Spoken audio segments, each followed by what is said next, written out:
When people talk about civilization, they get so excited because it is a word that, how do I put it? That is, I don't know, it's somehow exciting, especially to black people. It is very exciting to black people. Civilization is also enlightenment. You must be enlightened. When you are enlightened, you begin to reason differently. You begin to reason differently. The way you analyze things become different. Not just jumping from a conversation to another. Actually, when you are enlightened, most times when you are in the middle of a conversation, you would rather let the person speak and finish, listen, so that you will be able to understand, to get the information that the person is trying to send to you. But of course, in Nigeria, in the zoo, the way the education is structured, people are not taught to communicate effectively. People do not even know what effective communication is. Because the zoo is established on the foundation of force, coercion. Right from the founding fathers, so-called, right from when Britain founded the zoo, they founded it on the platform of coercion. People's opinion were not even asked for. They were not sought for. They were just put into a place, a farm, and called Nigeria, not for their own benefit, but for the benefit of those who created the animal kingdom. I saw a post online today on Twitter, I think from Elochukwu Ohagi, and he asked a question, a very important question. I took time to go through it. I took time to really go through the question and the answers, so as to understand how people see Nigeria. He asked, his question was simple, very simple question. Very simple question. And you will be amazed at the responses that people gave, honestly. He said, Nigeria is a lawless country. What is your definition of Nigeria? Now, you must understand that lawlessness exists in a place that is devoid of civility. When you are civilized, you understand what comes first. You understand order. Order is very important in order to be able to organize a society effectively. Without order, there will not be an organized society. You cannot have an organized society without order. And of course, I commented on the post. I said, Nigeria is a British company. The citizens are the commodity. The citizens are the commodity. One would ask, why are you saying that the citizens of Nigeria are the commodity of this company, this British company? Yes, the citizens are the commodity. If you look at the laws of Nigeria, you will understand that it is actually lawful to harvest kidneys, to harvest body parts, organs in Nigeria. Without the owner's consent, you can just hijack somebody, abduct somebody, and harvest the organs. Very lawful. It is lawful. I am telling you, it is lawful. There is no law against it. This is where you live. This is where they have made sure that the students sit at home for over 6 months. And the same people making them to sit at home were the same people who came up and was talking about election. No, not election. What do you call it? NECO exams. When they brought our leader Onyindu Mazi Nnamdi Kanu, when the extraordinary rendition him from Kenya, they started talking about, oh, NECO, don't sit at home. Oh, this. People are writing. But they have made students in the university to sit at home for over 6 months. Over 6 months while their children are studying overseas. And their own establishments, their own businesses known as private universities are functional. Those who have money can now afford it. Nigeria is up for sale. It is like they usually say, money for hand, back for grand. They have already destroyed the zoo. They have already destroyed it. Someone responded and said, Nigeria is a crime scene, a massive one. A massive one. The other person said, full scam. The other said, a failed state. The other said, a crime against humanity. Of course, Nigeria is a crime against humanity. Nigeria is that on the conscience of humanity that has made humanity not to move further. And trust me, until there is freedom in Nigeria, until the people in that kingdom, in the animal kingdom, are liberated, everything you are talking about is just in vain. The world will keep having chaos. It will keep, because how do you hold human beings down like this, like an animal, like animals? Like animals. You've messed up with their brain so much because you have the right to their education. Therefore, you have programmed their education not to serve them, but to serve you. And what is it that you want from them? To make them useless, so that they will not rise up to defend their rights. Someone said Nigeria is a failed state. Of course. Totally failed. And Machuk Sokonkwo wrote that Nigeria is an illusion. An illusion. The more you are looking at it like, oh, this is a country, the more you find out that it is actually not. It is not a country. They say to you, oh, this is a democratic country. But then you have your court that already told you, release this man. But you do not want to do that. Not forgetting that the man sitting in Aso Rock as the leader, as the president of Nigeria, already said that Mazi Nnamdi Kanu should defend himself in the court. And the same court said, release him. And you do not want to release him. But you want to enter your private jet and head to UN, where people who are actually lawful, who actually understand what democracy is, will be.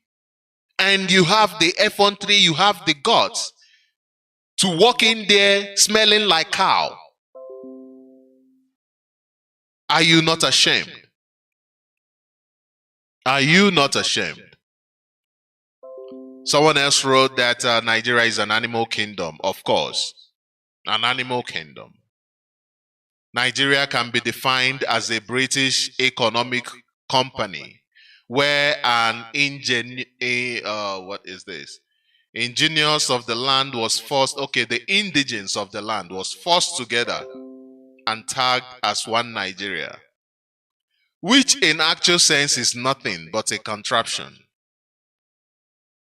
Someone else said Nigeria is a fraudulent entity designed to fail. Like I have said severally, the design of Nigeria wasn't for it to succeed. It was to fail.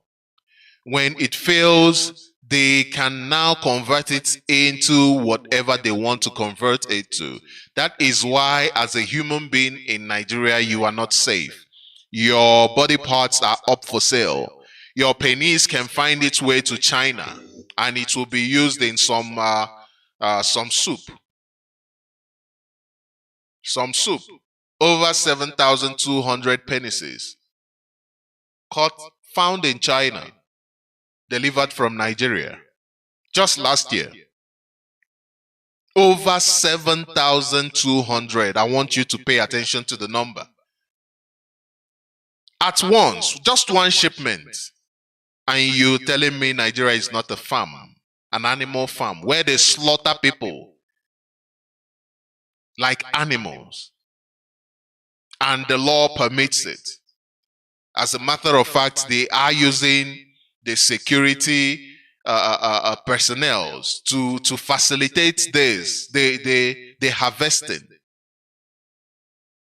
Those you call politicians are in charge of this harvesting.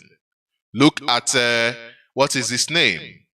Ekweremadu in the UK answering for attempted organ harvesting. Answering for organ harvesting. A senator. And what is the position of the Senate? They went to pay him a visit. They went to tell him, no, do not worry, we are with you. Because, of course, it is a normal thing. These are uncivilized people. These are animals. Animals. Animals. The only way that Britain and those they rule in their names are able to ensure the sustenance of this zoo, this animal kingdom, is through force. They do not care about the rule of law. They have to be forced before they can. It is like an animal, like a cow. You have to flog the cow before the cow will now go into go in line. Let me, if I may say. This is why the security institutions are encouraged by the government to kill people. Do you remember the statement made by I think that was the police, the man in charge of police in Abuja. What do they call the police again? Inspector General, I think. Yes, IGP. He said to them that they should kill people in the east, that is in Biafra land. That they should kill everybody they see, they should kill. That nothing will happen. That if the complaint comes, that they know where the complaint is going to. Don't you remember that was last year, early last year? That they know what to do. He knows what to do with such report. What he meant is that nothing will happen to them. Even the report will be thrown into the dustbin. So when you are reporting a police officer or an army officer, they've already told you that you're wasting your time. When they commit crimes, terrible crimes, and you report them, you are basically wasting your time. You are wasting. The police, man in charge of police said it. The IG of police, he said it. He said, do not mind them, go and kill. The reports will come here. I know what to do. He even went further to threaten them in case some of them will say, oh, you know what, I don't want to do this. I want to be civil. I want to be reason like a human being, like a civilized person, not like animal. He even went ahead to threaten them and say to them that if anything happens to them, their pension, their payment, that even the dead police the family doesn't, all of those threats against them, against those who will not follow his lead. Killing innocent people, encouraged by the state. Of course, the state leads by example. Imagine international abduction, and they are not even ashamed. Since then, the leader of the impostor has been gerrymandering all over the world. Not even ashamed. They have demonstrated openly that any form of resistance will be met with extrajudicial killings. Any form of resistance that you put on, they resort to extrajudicial killing. That is the animal farm, the uncivilized way of doing things. Rather than go for a referendum, they go for killing. When NSAS people stood up and said, "We want to talk to you," they said, "No, kill them." That is the only thing. When you go into a civilized society, it means there is rule of law. People follow a structure. It is well structured, it is well planned. Uncivilized society is just people just do whatever they want to do, like in the autopilot. Uncivilized people, they resort to violence. The animal in them, they are just waiting to unleash.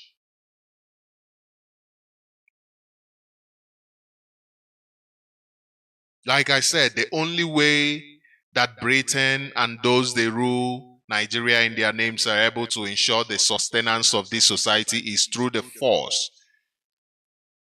of arms. They use the force of arms to coerce people to do what they want them to do. Whereas the use of law is one of the attributes of a civilized society. These security institutions, like I said, they are encouraged to kill people. They are encouraged to kill people. Remember, let us go back in history in 1929, the Aba Women protest. Aba Women protest saw the convergence of Biafran women to protest against economic and socio-political oppressions meted out on them by the British colonial masters. It is like saying in Britain, like I read recently, people came out to protest. These women came out from all over Biafra land to protest the economic and socio-political oppression. But what did the colonial masters respond with? Instead of coming out to discuss with them, they unleashed violence. And this was as way back as 1929. So you must understand the precedence. You must understand that this has been the norm. They never developed, they never formed the society. Of course, the people never came together and said, "Let us form Nigeria." So the people who created Nigeria never did it to ensure its survival. They did it to ensure the destruction of the indigenous people, not the survival of the people. Because the society is the people who live in it. They are the society. They form the society. They are the ones who will decide, okay, this is how it should be structured. This is how we should run it. No, in 1929, they unleashed violence upon these innocent women, whose only crime was to demand for a better society for all who live in it. At the end of the protest and the violence against these poor women, not less than 51 women had lost their lives in the hands of who? The state actors. The state actors, the same state actors. And in order to justify their murderous actions against this innocent woman, in order to say, no, what we did, we were forced to, in order to justify the murderous action against these women, which just they came out for a simple protest, but they immediately tagged the protest as a rebellion. They immediately tagged it as a war. And if you look at what the Nigeria government of today is doing, they are using, it is just the same process, the same thing. Remember when the impostor said that no, even he started with the late Buhari, when he said that those calling for Biafra are calling for war. People who are asking for a referendum. The same thing that Britain did in 1929 when they slaughtered over 51 women. Not less than 51 women in Aba women protest. They tagged it a war. They tagged it an uprising. They tagged it a rebellion. And these imperialists, they made the children of these women who they murdered to study the actions of their parents as a riot. About women riots, about women. This was a simple protest. A simple protest. That is what it is. A simple protest. And they killed them. They killed them. They made the children even think that, oh, it was a war, rather than what it was, which was a protest. And this precedence has continued. Even the impostor also said the same thing. Those who are calling for Biafra, they will be meted out with abductions. They will be meted out with genocide, with killings, and they've been doing it. The same thing. It is the same thing. Nigeria wasn't structured to accommodate you. It wasn't even structured to survive. Okay, let me not go so far because someone might say, okay, but that was years ago. Maybe things has changed. No, nothing has changed. Nothing has. Nigeria is still the same. Actually, it has gotten worse. It has gotten worse because right now there are cameras all over. These people still do this, notwithstanding that the whole world can see them. Back in 1929, they wouldn't have done it in front of the camera, except if it were their own cameras, like they did in 1967 when they sent Britain to come and supervise the slaughtery, when they sent BBC to go and supervise the slaughter of Biafrans. Look at 2020 and SARS, which is the call for the disbanding of the Special Robbery Squad, SARS. Special Robbery Squad is a unit of the Nigerian police force. These young people were calling for the disbandment of this unit because of their long record of kidnapping, the same kidnapping that even Amnesty talked about, enforced disappearances that Amnesty talked about.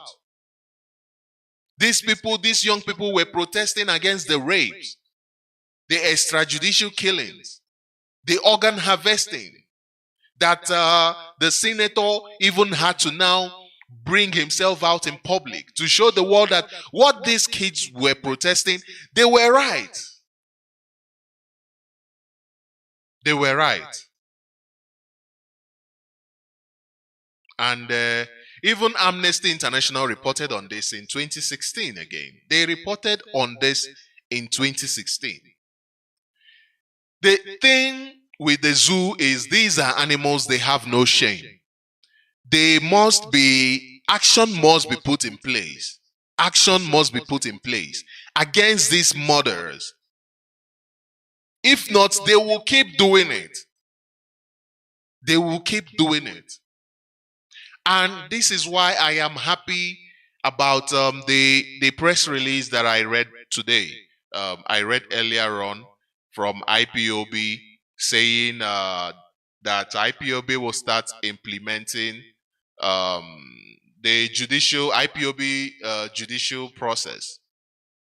It made me so happy because we cannot live in a lawless society. Biafra is not, our plan is not to have a destructive society like Nigeria, like the zoo. Like the zoo. I think I am so happy this should commence as soon as possible. It should. In fact, I was when I saw this, I was saying to myself, I wish you guys had already commenced so that all these killings will be curtailed. All these killings will be curtailed. Let them start arresting them. Let them start. Let these people be arrested. All of these killers, including those in uniform, including those who are going around pointing and showing people how the people's houses. Let all of them be brought to justice. All of them. Because we are trying to bring a civilized society, not the Janjaweed Nigeria. Still, the report about the reference of the NSAS that I used as an example. What I am trying to prove to you today is that there is nothing like being civilized. Nigeria is not developed. It's not even there is. I don't know. I'm trying to find the right way to put it. Because if I say Nigeria, there's nothing like civilization in Nigeria. Of course, I mean we all know that.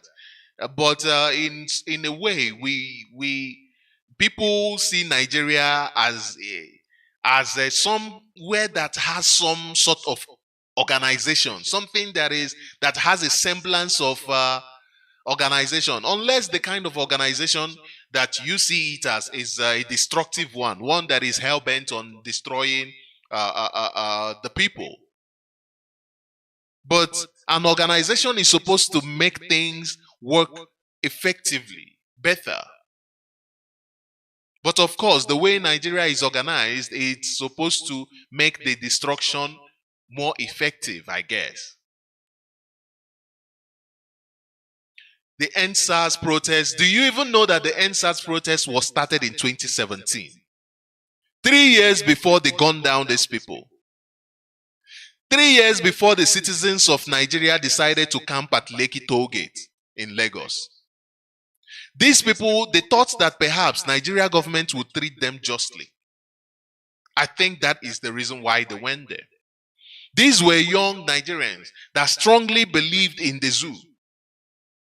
They strongly believed, just like the same people who are running around talking about 2023. The same mentality, the same mindset. Because of the misguided information that the people they rely on, the people they trust, are shoving down their mouth, shoving down their throat. Therefore, they felt like they don't have any choice. They want to see if they can reform or transform the country into something that it cannot be. They are trying to approach it in a civilized manner. They saw what their mates overseas did in trying to curtail the excesses of their governments. They hold their people accountable. And these people came out and said, you know what, let us protest. Let us go to Tollgate, Lekki Tollgate, and protest. They believed that the zoo was operating on a democratic government. Very misguided. Notwithstanding that this protest was started in 2017, 3 years ago. This protest had lasted for 3 years. The zoo government did not make any effort to listen to the legitimate demand of these people. For 3 years, the zoo government only went to Abuja and they went to Oyo State, where they even killed somebody. Started firing live bullets. Started firing bullets. And dispersing the people with water cannons. Peaceful protest. Since 2017. They did not make any effort to listen to these people's legitimate demand. Rather, they continued in their usual pattern of violence. The pattern of violence that Nigeria is founded upon. They continued in this pattern. This is why IPOB is saying that Nigeria does not have you cannot fix Nigeria. It is not fixable because the foundation is wrong. It is rotten. Even though these young people, they persisted on their demand. And I give them credit for that. For 3 years, they persisted on their demand. They now went to somewhere and said, let us gather, stay here, eat here, sleep here, die here even. And what happened? They died there. The massacre happened. The Nigeria government decided, you know what, since you guys are ready to sleep here, since you guys are ready to eat here, since you guys are ready to die here, let us kill you guys here. And they went there, they massacred these young people who were forward looking, who had Nigerian flags. They massacred them. Young people like you are still at home. They go to your houses, they abduct you, they massacre you. Even till today, the massacring hasn't stopped. Why do you think it will stop? It will not stop. Why do you think Peter Obi is not saying anything? Because he knows it will not stop. Why do you think these politicians, all of them, they are not saying anything? Because they know it will not stop. It will not stop. There will still be a very great need for liver. There will still be a very great need for kidney. There will still be a very great need for penis. There will still be, all of these will still be in need all over the world. And the zoo is there. The animals are in the zoo to serve. The animals are still in the zoo to serve. Now, let me not be too harsh because I do not want to fail to mention that one of the reasons these youths paid the ultimate price is because they underestimated the foundation of force, of cohesion, upon which the country is founded on. Remember that the people who found the country, these are former slave dealers. These are former slave dealers that now progressed into colonizers. And this same system has been maintained until today. Although Nigeria is seen as a democratic country, its operation is entirely different from democracy, from democratic principles. They do not follow democratic principles.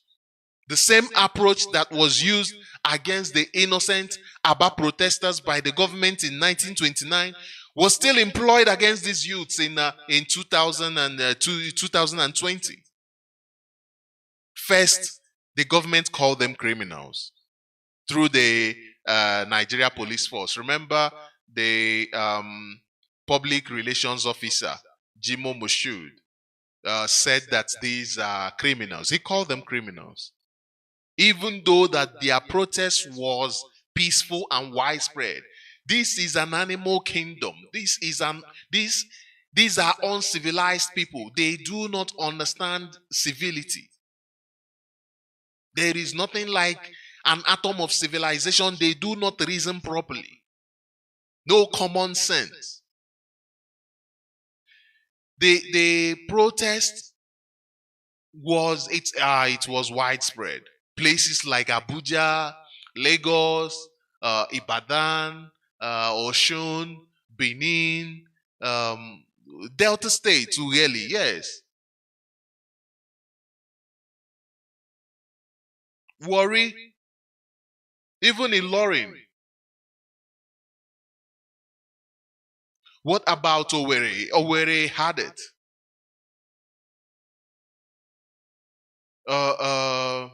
Sorry about that. I think these people. I don't know what happened. My Facebook just went offline. I have no idea why. I've been checking out this Facebook, and it seems like they keep kicking people out, and people keep coming back. I have no idea what is going on now with my Facebook, but we must continue. I'm trying to find out what is going on. Why is my Facebook temporarily down? Why? What is going on? What is going on? Please go on Facebook and share this information and let people come download the app and join us on the app, because I do not trust the zoo government. And Facebook has been they have been showing themselves slaves to the oppressor. And Facebook must understand that at the end of this race, that Biafra will stand. At the end of this race, Biafra will stand. You must understand that, and you must have that in mind when you are dealing with, when you are doing the job of the zoo government. It is very important that they bear this in mind, because we we must preach, we must continue, we must preach this gospel. We must preach this gospel. Oh my Lord, these people, I don't know what they did to my Facebook. I have no access to my, because I am streaming people, thousands of people were watching me on Facebook, and these people decided, okay, let me cut this guy off, but that will not stop, that will not stop us. That will not stop us. We must continue. Oh Lord, those people are crazy. What sort of people are these, honestly? What sort of people are these? Facebook. You sell out yourself for what? How much are you making on a daily basis that you have to denigrate to this point? That you have to denigrate to this point. I have to restart this system because I do not know what is happening. I have to, let me see. We continue anyway. If Facebook kick us out, let me see if I can, because there are people who they were watching on Facebook, so I just want them to be part of this wonderful communion. They have to be part of this wonderful communion.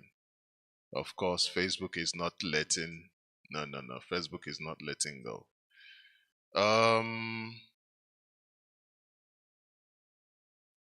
Okay. We must continue. So these young people, they participated in this protest all over Nigeria. All over. Okay. We must continue. So these young people, they participated in this protest all over Nigeria. All over. Okay. We must continue. So these young people, they participated in this protest all over Nigeria. All over. Okay. We must continue. So these young people, they participated in this protest all over Nigeria. All over. Okay. We must continue. So these young people, they participated in this protest all over Nigeria. All over. Okay. We must continue. So these young people, they participated in this protest all over Nigeria. All over. Okay. We must continue. So these young people, they participated in this protest all over Nigeria. All over. Okay. We must continue. So these young people, they participated in this protest all over Nigeria. All over. Okay. We must continue. So these young people, they participated in this protest all over Nigeria. All over. Okay. We must continue. So these young people, they participated in this protest all over Nigeria. All over. Okay. We must continue. So these young people, they participated in this protest all over Nigeria. All over. Okay. We must continue. So these young people, they participated in this protest all over Nigeria. All over. Okay. We must continue. So these young people, they participated in this protest all over Nigeria. All over. Okay. We must continue. So these young people, they participated in this protest all over Nigeria. All over. Okay. We must continue. So these young people, they participated in this protest all over Nigeria. All over. Okay. We must continue. So these young people, they participated in this protest all over Nigeria. All over. Okay. We must continue. So these young people, they participated in this protest all over Nigeria. All over. Okay. We must continue. So these young people, they participated in this protest all over Nigeria. All over. Okay. We must continue. So these young people, they participated in this protest all over Nigeria. All over. Okay. We must continue. So these young people, they participated in this protest all over Nigeria. All over. Okay. We must continue. So these young people, they participated in this protest all over Nigeria. All over. Okay. We must continue. So these young people, they participated in this protest all over Nigeria. All over. Okay. We must continue. So these young people, they participated in this protest all over Nigeria. All over. Okay. We must continue. So these young people, they participated in this protest all over Nigeria. All over.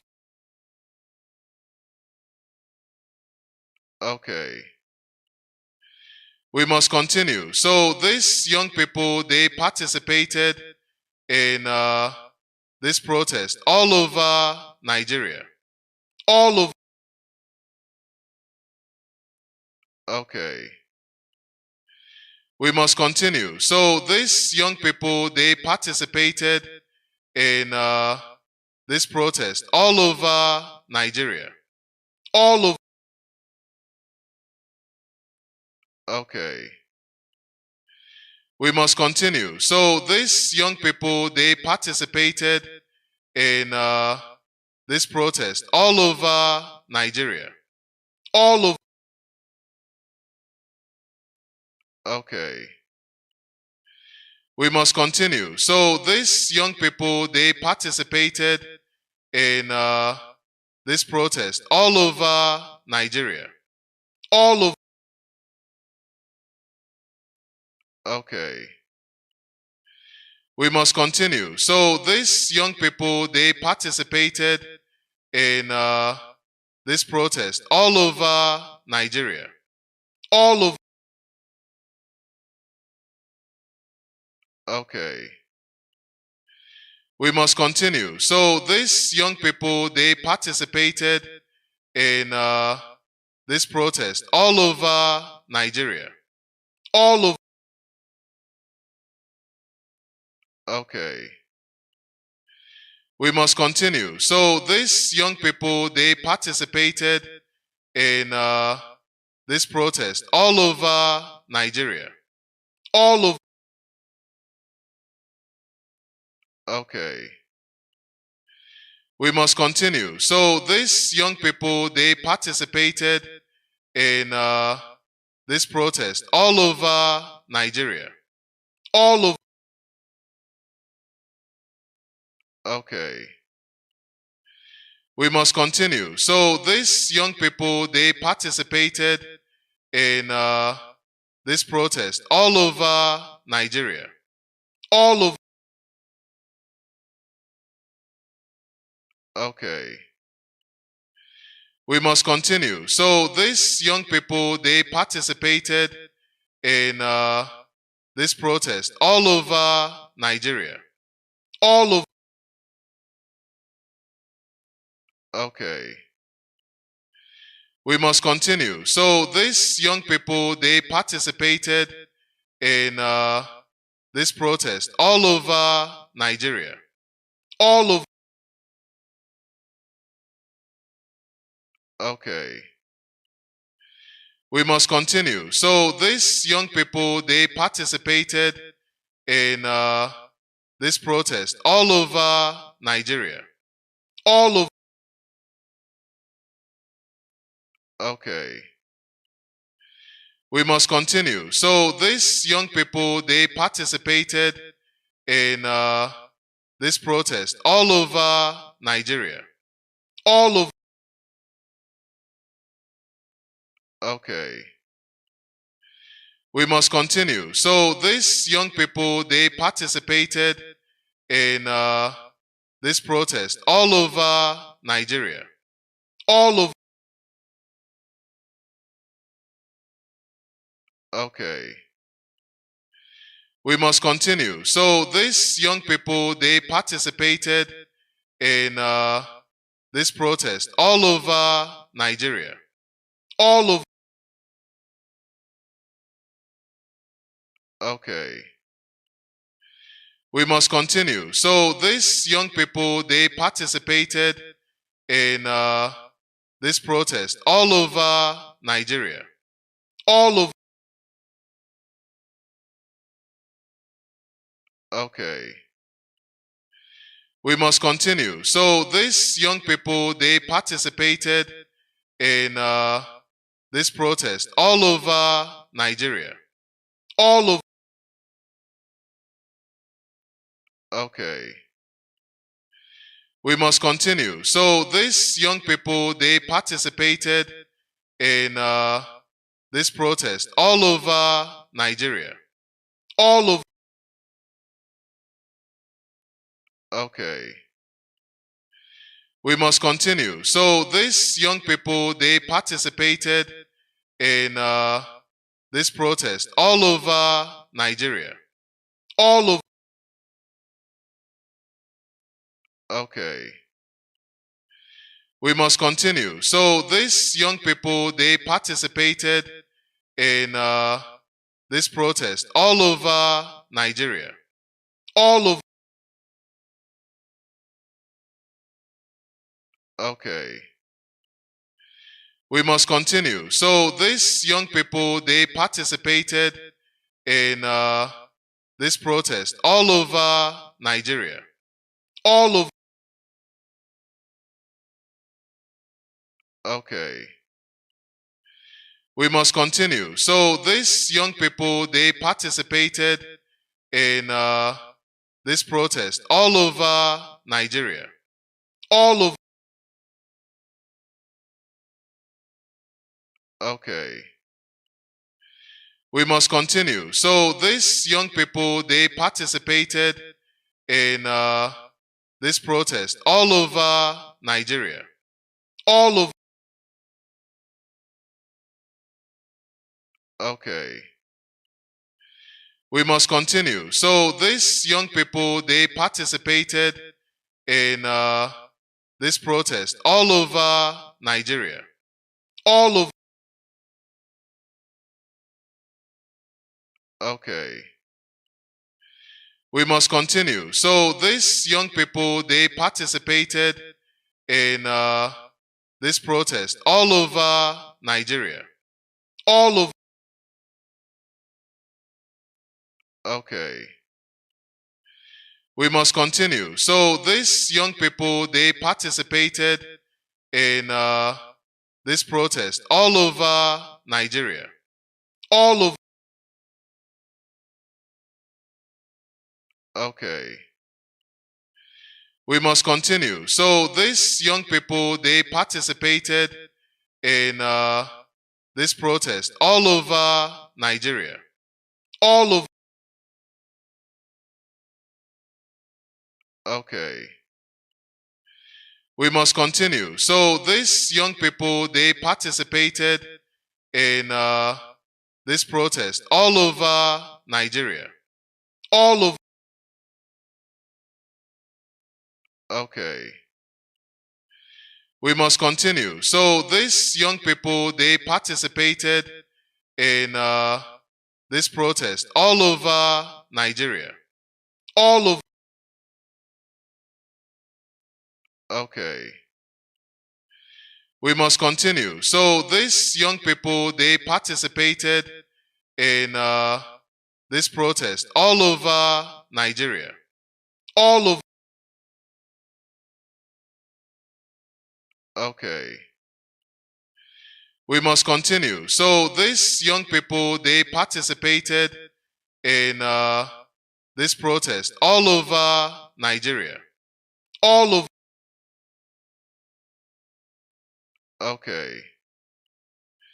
We must continue. So these young people, they participated in this protest all over Nigeria. All over. Okay. We must continue. So these young people, they participated in this protest all over Nigeria. All over. Okay. We must continue. So these young people, they participated in this protest all over Nigeria. All over. Okay. We must continue. So these young people, they participated in this protest all over Nigeria. All over. Okay. We must continue. So these young people, they participated in this protest all over Nigeria. All over. Okay. We must continue. So these young people, they participated in this protest all over Nigeria. All over. Okay. We must continue. So these young people, they participated in this protest all over Nigeria. All over.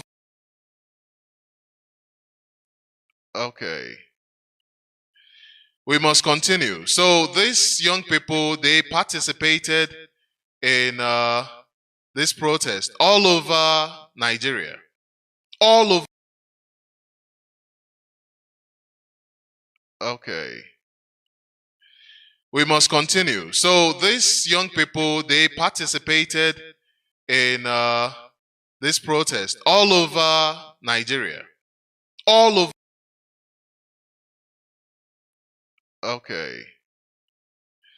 We must continue. So these young people, they participated in this protest all over Nigeria. All over.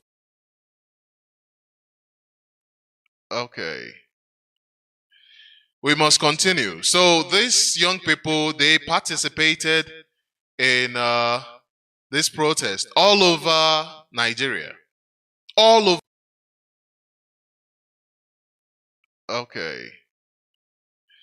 We must continue. So these young people, they participated in this protest all over Nigeria. All over. Okay. We must continue. So these young people, they participated in this protest all over Nigeria. All over. Okay. We must continue. So these young people, they participated in this protest all over Nigeria. All over.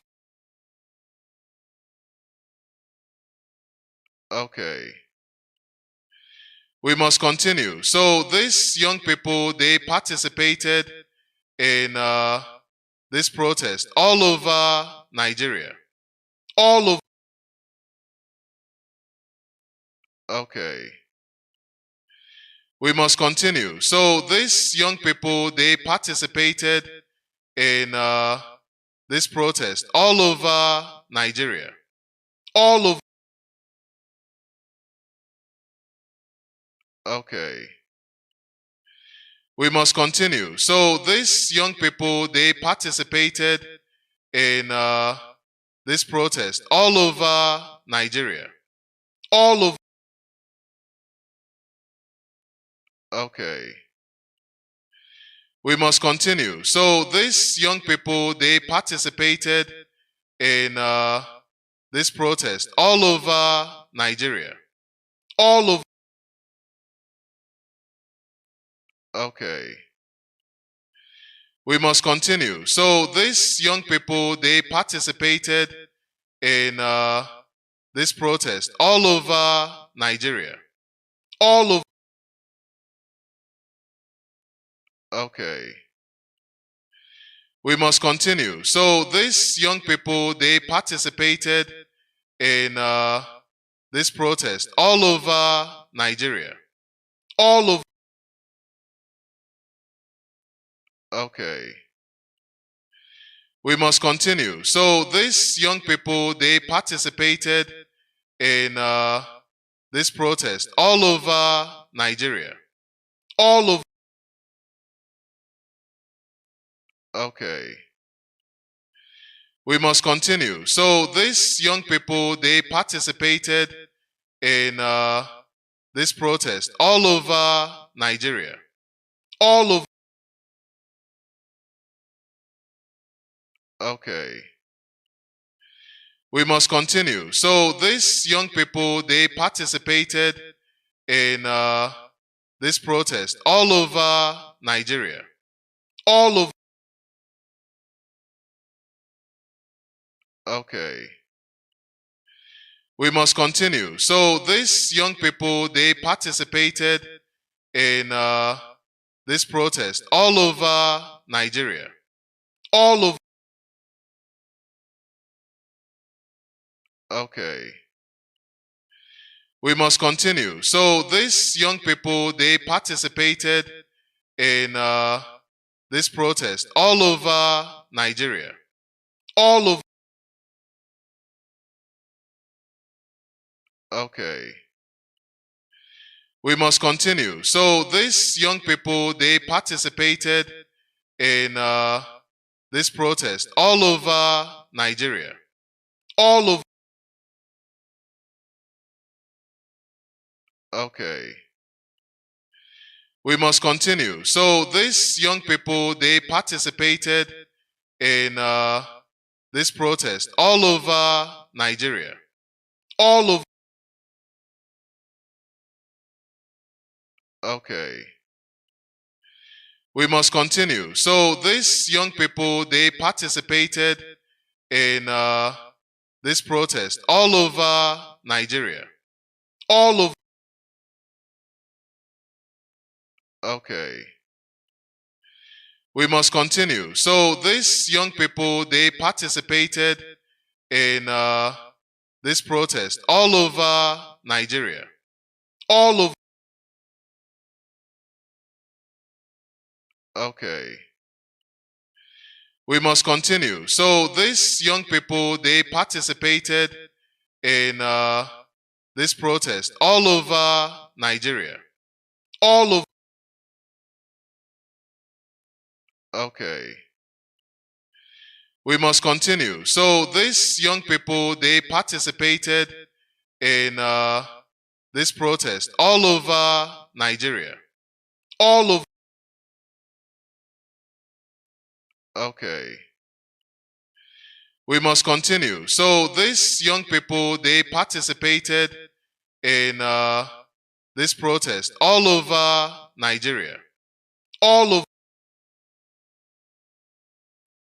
Okay.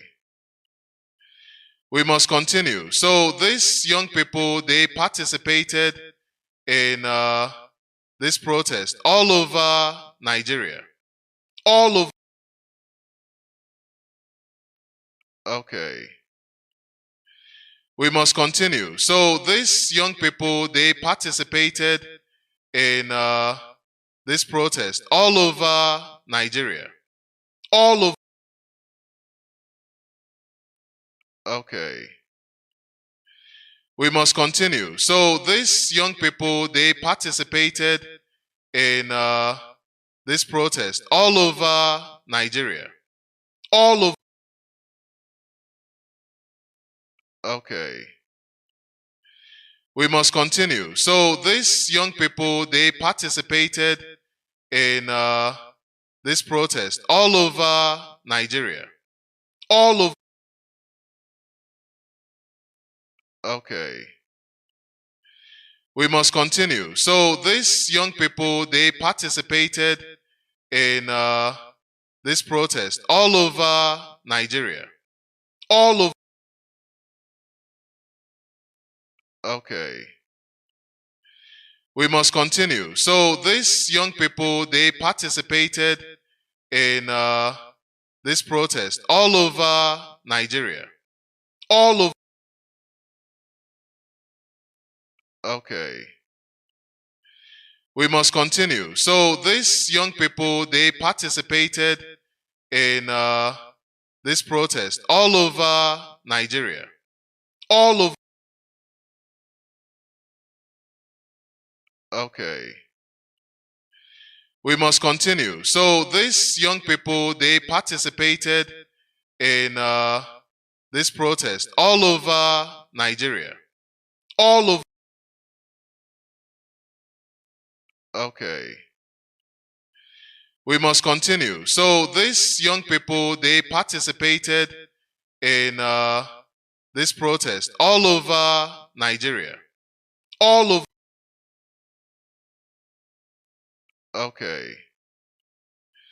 We must continue. So these young people, they participated in this protest all over Nigeria.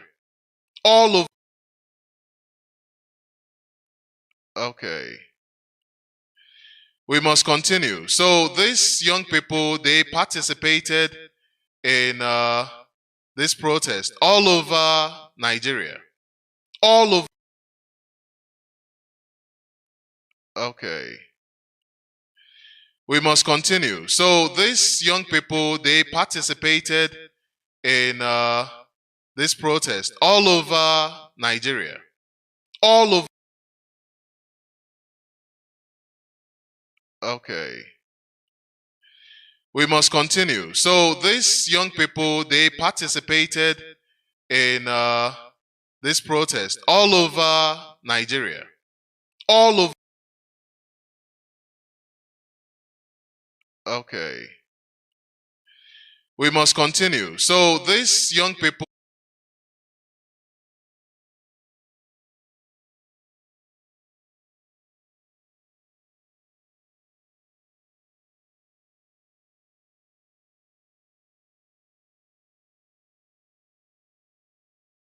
Okay. We must continue. So these young people, they participated in this protest all over.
Okay.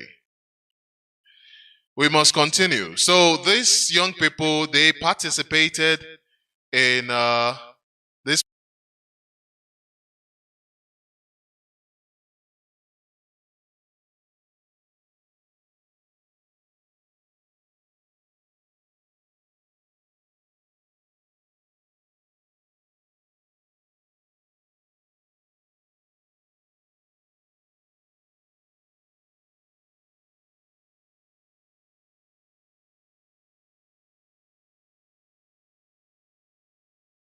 Radio Biafra. We've got you covered. All right, it is constructive argument, and of course, once again, it is Barrister Aloy Jimako joining me this evening. Barrister, tell me, in terms of attorney-client privileged, do you get the secrecy you deserve when you go to see your client in DSS custody? Well, they put us in a very little room with them. It's a very small room. It was the same room where they had carried on or carried out their interrogations. I was present when he was interrogated in July last year. I was present throughout. It was the same room. That very room has a video scope. It has video recording equipment, but I don't see that video recording equipment anymore in the past 3 or 4 months. But you see, this is a security facility. So you are in that room with him, and outside of that room, outside of the door, you have DSS officers. 2 of them or 3 sitting, and then there's another room next to it that you have. I don't know how many because they never opened that door, so I really don't know what's going on behind that. So we don't believe that we are accorded the privacy that we deserve under Section 36 of Nigerian Constitution to consult with our clients. We don't believe that privacy is accorded to us. I don't know whether somebody is listening into our conversations, but we try as much as we can as lawyers discussing with our clients to keep our discussions confidential under the circumstances. So the answer is a capital no. We don't have the privacy and all that. We have protested. We have done a host of things to change that situation. I do believe that the British High Commission also weighed in on the matter, because when the High Commission staff paid him a visit, led by the Deputy Consular General, they experienced the same situation, and in their own judgment, they also agreed with us that such a situation did not offer the sort of privacy that we deserve. Thank you. All right. Before I leave that line of question, I just want to close it with this one. Me and you know that nobody have the right to approach you. I'm talking in terms of the secret services or whatever, to say, what are you talking with your client and what are you people discussing? Have you been harassed before? No, come with the question again. I didn't get it. All right. The question is this. In terms of these privileges, nobody has the right to approach you and demand that you tell them what you are talking with your clients. And I'm asking you, have you been harassed before in that facility with regards to this? No, not with regard to this particular question, but I have been detained. I think that's public knowledge. I didn't make too much noise about it because I didn't want the public attention to refocus away or to be focused on me rather than on my very highly valued client. So, but I did make it public, not in a very noisy way, that I was detained, but that wasn't the situation. The situation was the media, my media forays, my media engagements at the time, particularly some of the interviews I had given to television such as BBC, where I had spoken about extraordinary rendition. So on my next visitation, DSS detained me in the presence of Mazi. After interviewing him, he made to leave, but they said I have to stay back. So he protested and he refused to go back to the cell block until I left. I left the place about 8 p.m. at night, and lo and behold, he was still sitting in the office until they brought me out, and then I went home. So they made a heavy weather of extraordinary rendition. They asked me about it, what it meant, and why I'm accusing the nation of committing such an extraordinary rendition. I told them, well, it's not only an extraordinary rendition, it's also an extraordinary abomination. So I told them, if you're going to detain me because of that, you go right ahead. But that's exactly what happened. So the issue of my detention was not about asking me what we were discussing with our clients. No, they have never asked me that, and I don't think that occasion has arisen before with any other lawyers, and I don't think it will ever arise. Thank you. All right. So I will take it that the problem was they did not understand the legal jargon, extraordinary rendition. And well, yeah, they didn't understand it. They told me that I was sounding like the country committed some kind of abominable act. I say, yeah, it's abominable. If you like, you can call it extraordinary abomination. And that's how we ended that. And that's it. They saw no cause to detain me, even though I dared them. I outstretched my two hands and I say, you know, you can put your manacles and lock me up just like you locked up my client, and the heavens won't fall. But just let it know. I mean, you know, you have to know that you're just locking me up for locking me up sake. I did nothing wrong. I'm defending my client. You people are trying him in the media as well. The Attorney General of the Federation will easily come out in the media and be accusing Nnamdi Kanu of being a terrorist. And they don't want his lawyers to say the opposite thing in the media. It's not possible. If you say something in the media, you should expect some kind of strong rebuttal from us. It cannot only be done in the courtroom when you're also doing it in the media. That's what I told them. Thank you. Yes, Mazi, and me and you knows that when a matter is before a competent court, and then the same people who are supposed, you know, to try the person is going to the media and begin to speak about the same case, it actually renders the trial invalid. Can you please expatiate on that?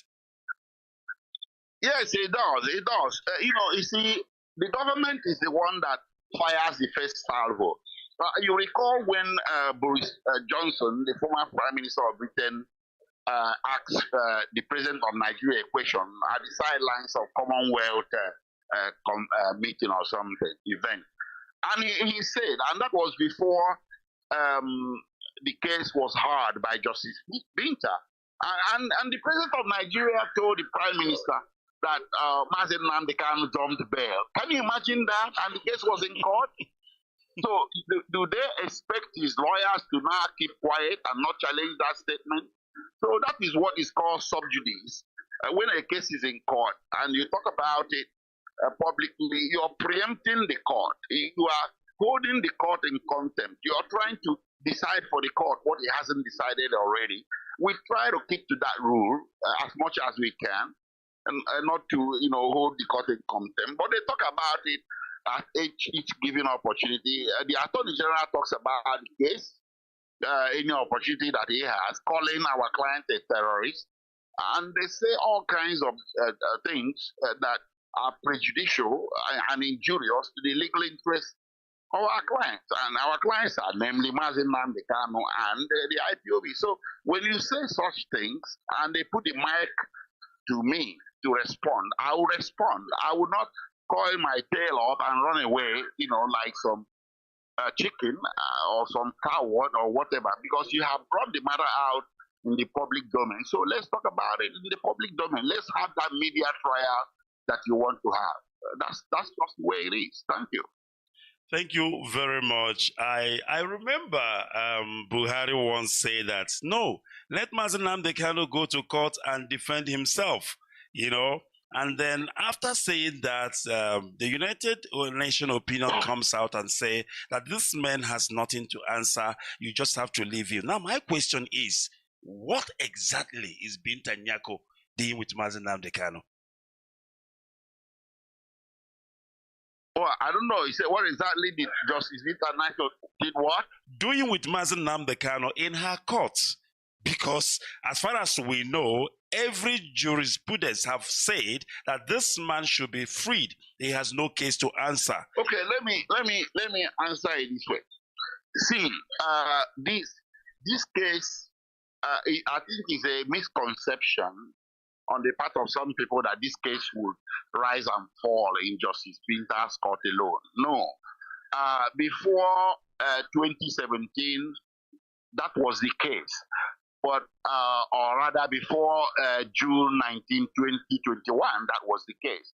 June 19th was the ill-fated date, infamous date, when Mazi Nnamdi Kanu was renditioned in Kenya, and then subsequently expelled to Nigeria, or renditioned to Nigeria, unlawfully expelled on June 29th. So that very act in Kenya, that very unconstitutional, unlawful act in Kenya has triggered the international legal order.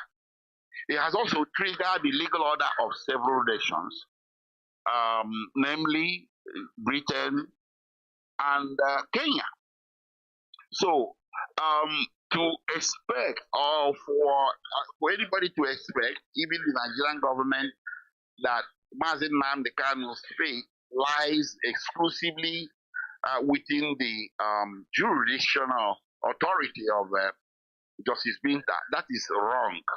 That is so wrong, because any of these two jurisdictions, Kenya and United Kingdom, still have a role to play, and the processes are ongoing to get them to play that role.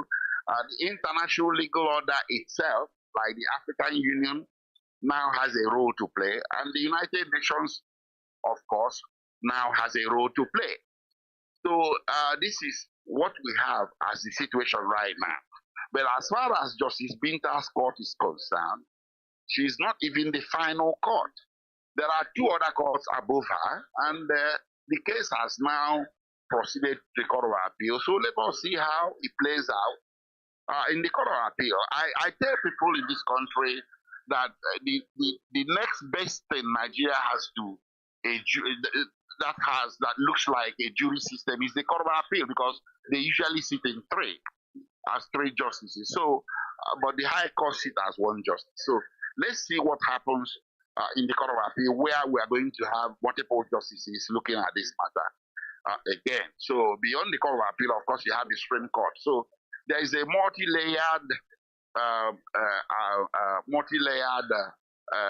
situation right now where just only one court or one national jurisdiction will not decide the fate of Mazi Nnamdi Kanu.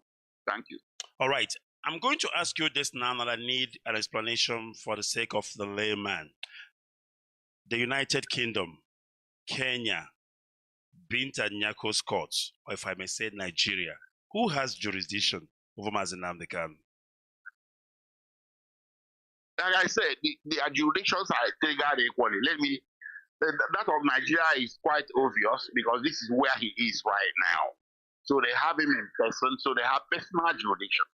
Kenya as well has personal jurisdiction and jurisdiction based on sovereignty, because Kenya has been denying, even in judicial proceedings that are ongoing in Kenya, that he never participated in the rendition of Mazi Nnamdi Kanu. If you take that as true, then that means that Nigeria or Nigerian security agents went into Kenya in the dead of the night and violated the sovereignty of Kenya and took Mazi Nnamdi Kanu and just ran away.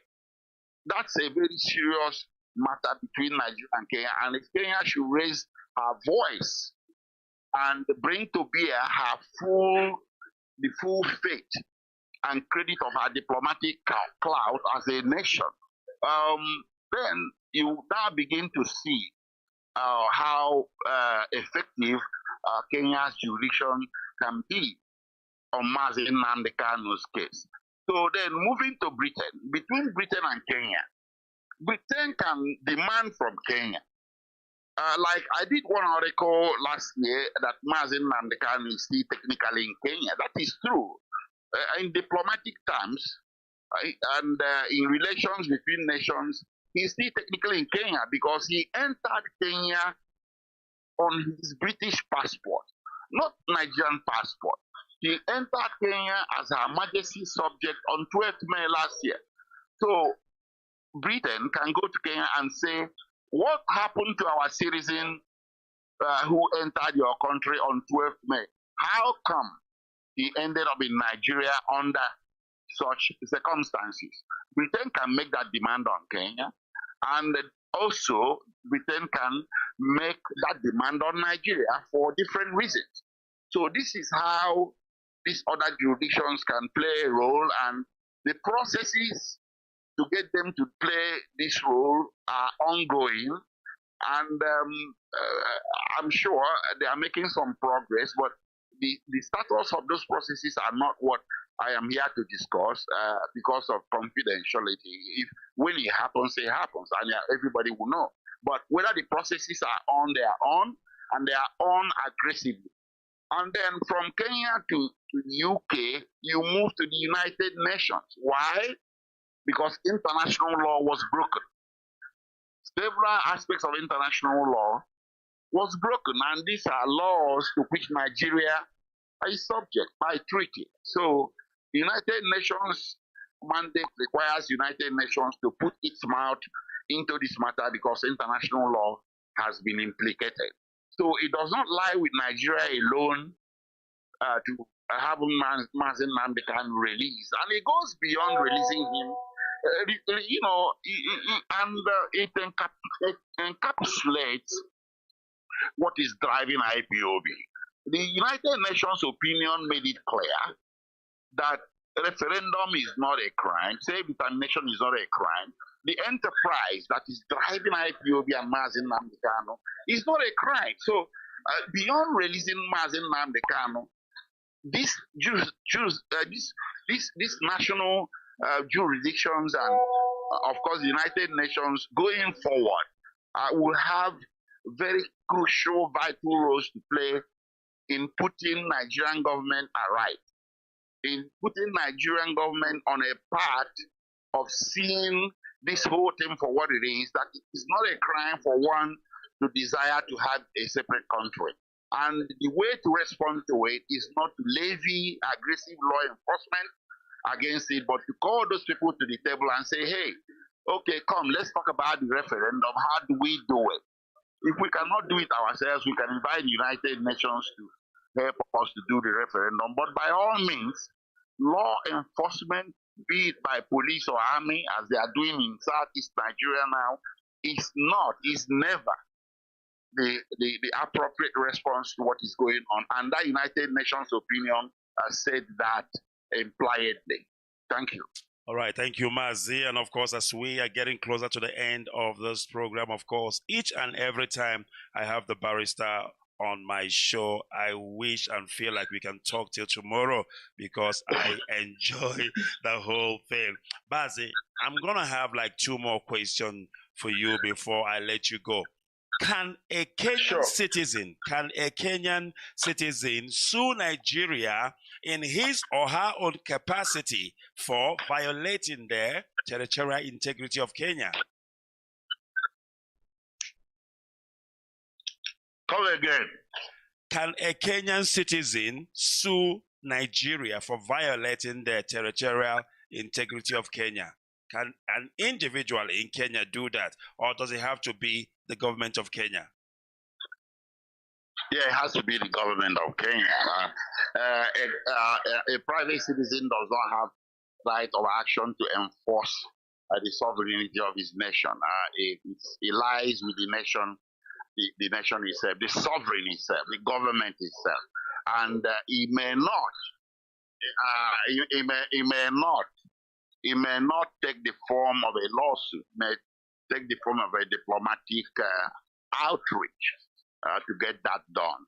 But what can happen is that Mazi Nnamdi Kanu or any of his relatives or associates can sue the government of Kenya in Kenya over what happened to Mazi Nnamdi Kanu in June last year.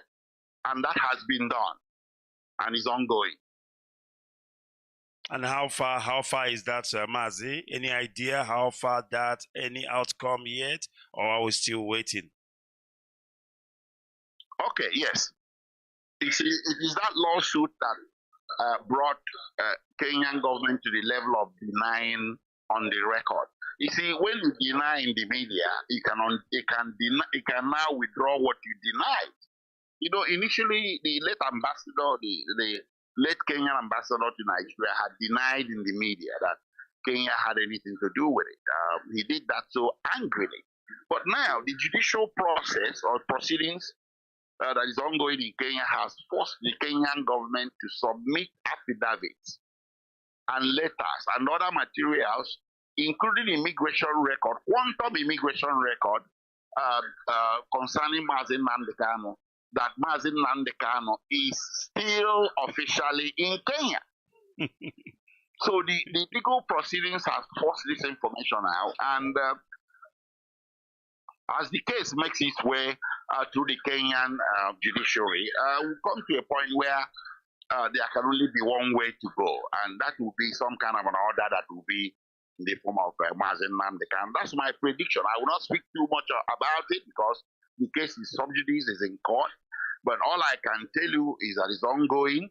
It seemed to have experienced delays because of the election in Kenya. Kenya, like Nigeria, puts election petitions in the front burner. So because of election petitions crowding the courts in Kenya, the case got delayed. But it's coming up soon, and there have been a few more things we have done recently to add muzzle to that very litigation, and I hope that it's going to turn out well sooner or later. Thank you. All right. In your view, in your understanding, do you believe that that affidavit is more like an admission of guilt on the part of Kenya? Well, it's an admission of you cannot say straightforward. It's an admission of guilt. Being guilty of participating in the rendition. No, rather it's the opposite. The affidavit denied their participation in the rendition. You see, this matter should be looked at this way. It's like heads we win, tails we win. If Kenya did not participate, if Kenya denies it successfully that it did not participate, then it puts Kenya in a position that it should demand return of Mazi Nnamdi Kanu to Kenya, because her sovereignty was broken in coming to Kenya to grab him and taking him to Nigeria under their nose. Then if somehow some circumstantial evidence emerges implicating Kenya in the rendition, then Kenya becomes as complicit as Nigeria and liable as Nigeria to the countervailing measures that will surely result from all of this. So that's just the way to look at it for now. All right. Finally, Mazi, before I let you go, as we are bringing this program to an end. Now, in your own word, you said when you renditioned and detained a man, just because his Gasti and Abia High Court and United Nations disagreed with you, release him. Now, my question here is, does it mean that Nigeria does not look at, a ruling of another court in Nigeria? I mean, well, they do. Well, you see, at the beginning of this program, I made it clear that historically, not just with respect to IPOB and Mazi Nnamdi Kanu, historically, Nigerian government has a poor record of obeying court orders. It's not personal to us, to this very case, but you can expect that their obstinacy, their stubbornness, or poor record of obeying court orders will be poorer in this very case for so many reasons, one of them being political. I'm not a naive guy about this matter. This case is not just about laws and courts. There's quantum political elements in this case, quantum diplomatic elements. So these things come into play when decisions are being made. Even in the courts, even inside the courts, you cannot take away political influences completely. If you do that, that means you are very naive. So I believe that there is some political forces pulling the string somewhere, that things should rather stay the way they are, court orders or no court orders.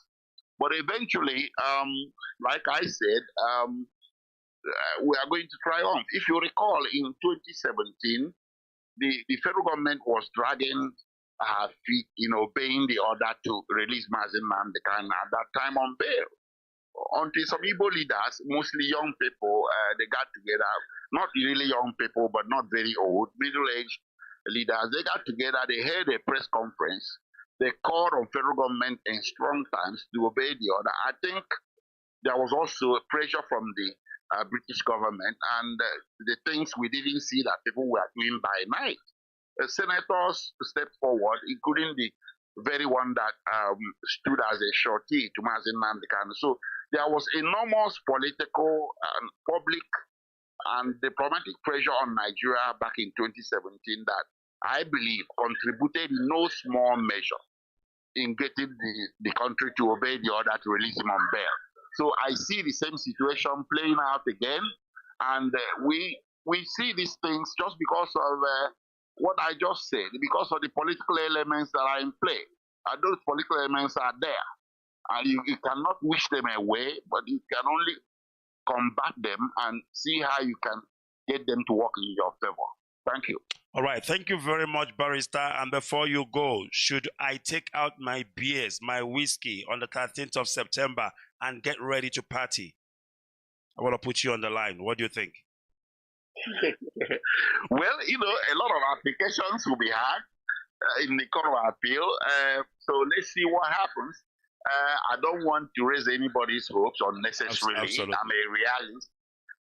It is very hard to predict decisions, court decisions in this country, even when you have worked very hard and your case carries high merits and high equities and everything.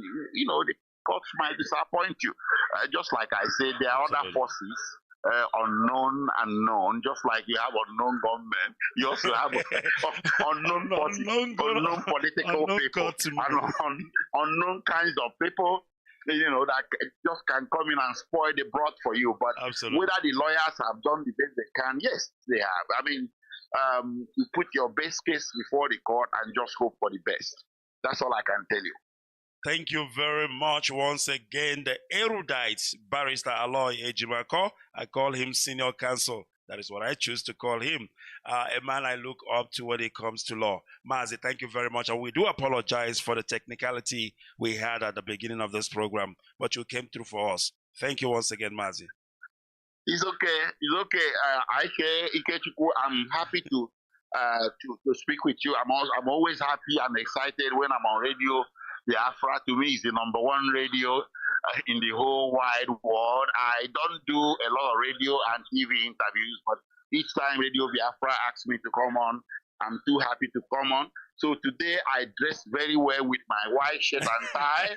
I was going to look very good for my people to see me, but your video was messing up and everything.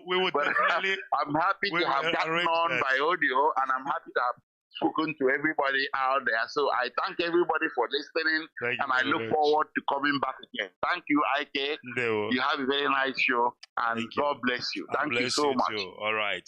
Thank you very much. And that was Barrister Aloy Ejimako. He is a legal counsel for IPOB, and our leader, Mazi Nnamdi Kanu. We thank him for coming through. And I want to thank my brother here, Mazi Sochima. Mazi Sochima Mbanale. He has been here like my sidekick, giving me most of the information that I needed. He is indeed a wonderful man to have in your right hand. Okay, you're on the left-hand side. On your left-hand side, if I may put it that way. And I thank Mazi Jonathan also for giving me extra time, because our time is way out. But he endured and allowed us to finish off. All right, before I go, let me make this announcement. It is very important announcement.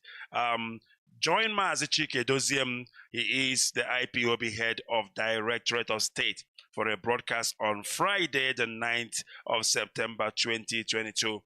Time is 7 p.m. Biafra land time. Hashtag Free Mazi Nnamdi Kanu. Hashtag support ESN and hashtag we move. All right, this is where we will have it. My goodness me. I love talking to Barrister Ejimako. He breaks it down the way you will understand it, even to a layman perspective. When you talk about international laws and jurisprudence, he is there to tell you what it is and how it is done. And of course, this is where we will leave it. It is constructive argument here on Radio Biafra with Mazi Ikechukwu. From me, from Fatima. Goodbye. Oh,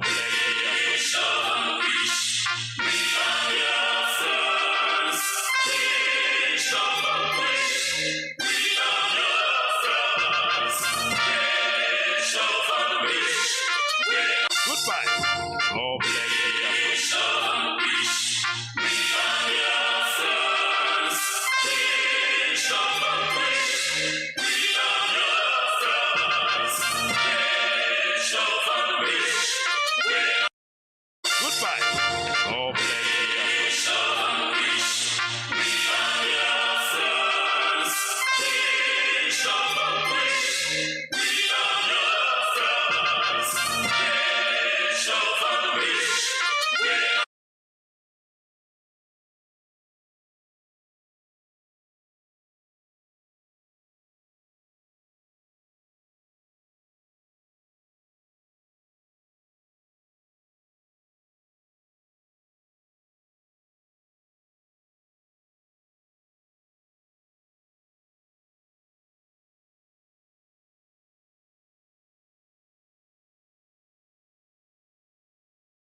Because what I am saying, Honorable Manyamini, our people are lame.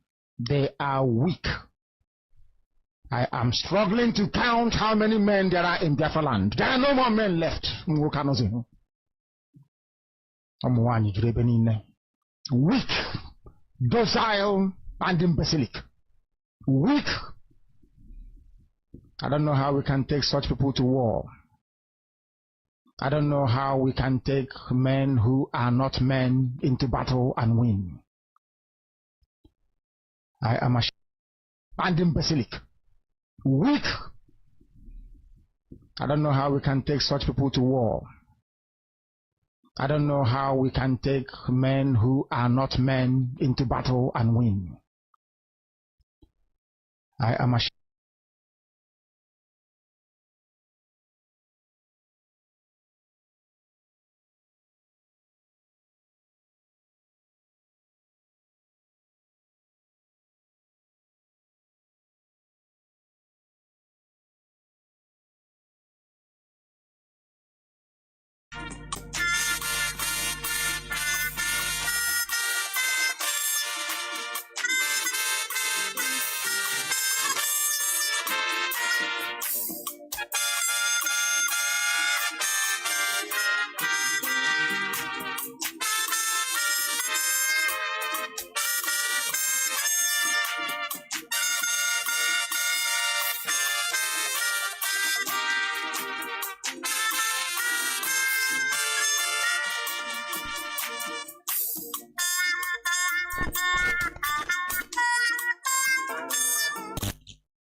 So can I just quickly clarify? Did I hear you say that you helped rig elections before now? Let me tell you one. Mr. Manso, can I just quickly clarify? Did I hear you say that you helped rig elections before now? Let me tell you one thing. Yes, I did, because I'm now confessing the truth. Look, what do I mean? I don't have to go and change election, but you know, when you provide money, you give money to INEC boys to help you if they see any chance that they should favor you. You provide money to the security. All our elections in the past, I've been in this game for about 40 years. And I tell you, each time, it's not necessarily when I'm contesting election, but when my party sponsors a candidate. I would like that candidate to win election.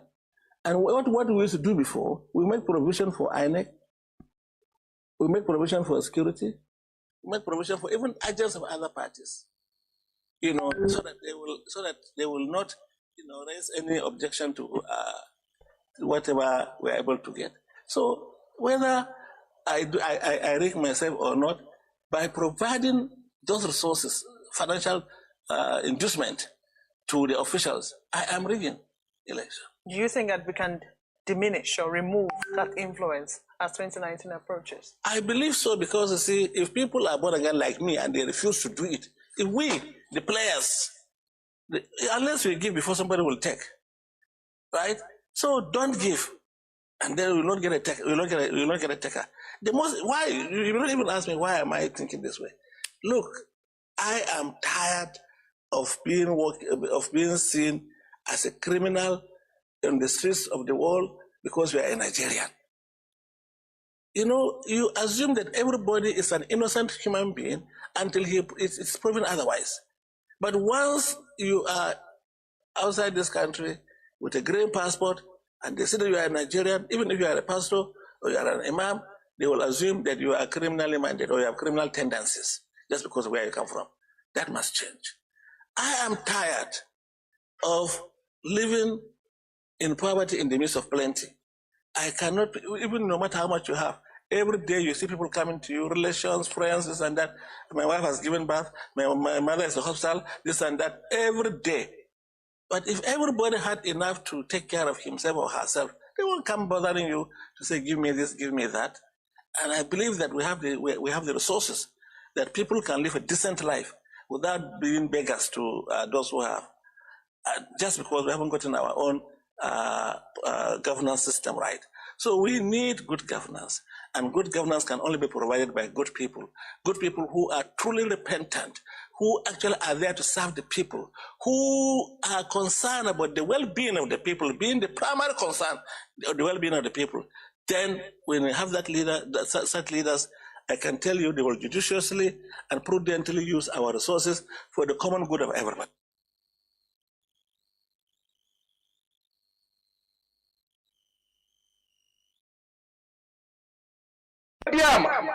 Chukwu na-afụ n'ife afụ na Chukwu okike abịama. Chukwu na-afụ n'ife afụ na nzuzo. Chukwu mara onye aka ya dị ọcha na onye obi ya dị ọcha.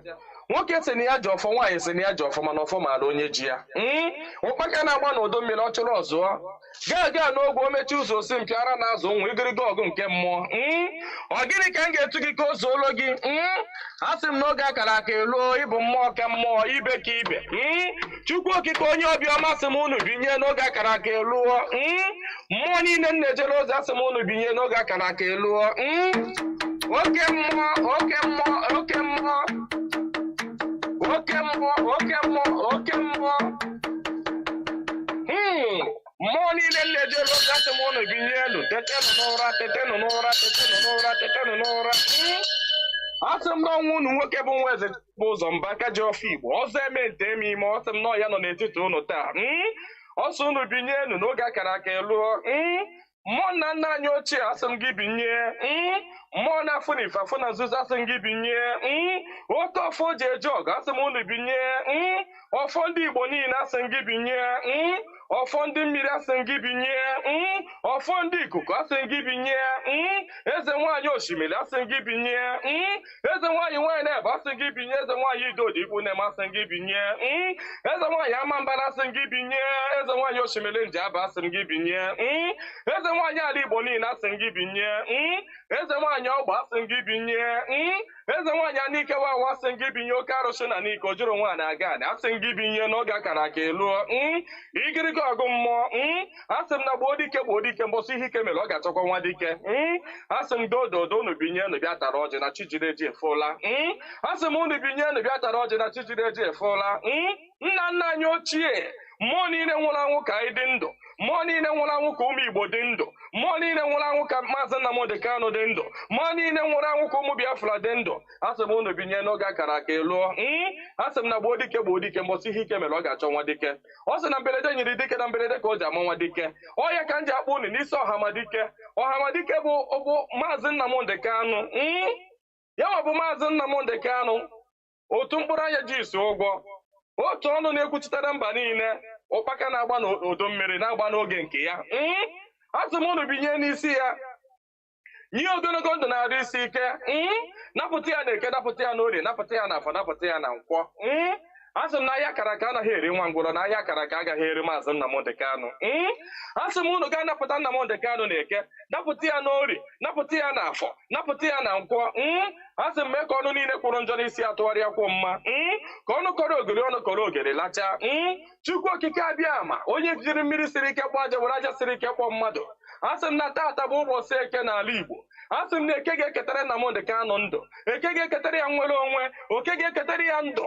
oke ga-eketara ya Biafra, oke ga-eketara ya nwere onwe, oke ga-ekegburu ya ndị iro, kegburu ya ajọ mmadụ na ajọ mmụọ. Asị m na mbọsọ ga-apụta ekwensu ga-anọ n'ụra, ndị ilo ya ga-anọ n'ụra. Ọkwa na ekwe osu.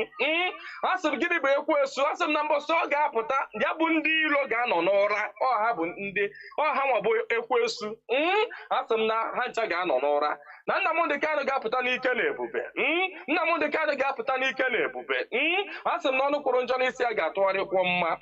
Asị m ọbịa igbu Nnamdi Kanu gbuo onwe ya. Onye si na Nnamdi Kanu agaghị adị ndụ, onye a ga-eji anazere mmiri. Onye si na Nnamdi Kanu agaghị apụta, onye a ga-eji anazere mmiri. Ọnụ niile kọrọ ogiri ọnụ ga-akọrọ ogiri lacha. Osisi abụla oturu ga-emeche wee kwele. Onye asị na Nnamdi Kanu aga-apụta, asị m na ọnụ ahụ iji wee kwuo ya dịka ejikwa ya wee kwugharịa mma n'isi ya. Asị m na ebe onye ahụ na-atụ maazị Nnamdi Kanu aga, asị m aka gị ga-akpọnwụ. Osisi ahụ fọrọ Nnamdi Kanu wee tọọ nkwe, asị m ikuku futuo gị. Anya ọbụla fọrọ Nnamdi Kanu kwawa akwa alịla, asị m alịla akọrọ ya n'anya. Onye fọrọ Nnamdi Kanu cheta ihe gburu nwa ya, ihe gburu nwa ya gbuo ya, maka na ọ bụrụ ya gburu nwa gị. Chukwu okike abịa ma, asị m na belede nyiri dike belede ka o ji amawa dike. Asị m na okirikiri ka a na-agba ukwu ose, ọ dadị ukwu ose elu. Na okirikiri ka ndị iro ga-agba Nnamdi Kanu mana ha ama mkpata ya aka. Ọ sị na nkirikiri ka ọ na-ekiri odido jiri odido enyi ozu. Na ọkwanụ nkirikiri ka ndị iro ga na-ekiri ya mana ha ama afụ ya anya. Asị m na eje anaba isi ije. Asị na Nnamdi Kanu ga-eje na ọ ga-ana.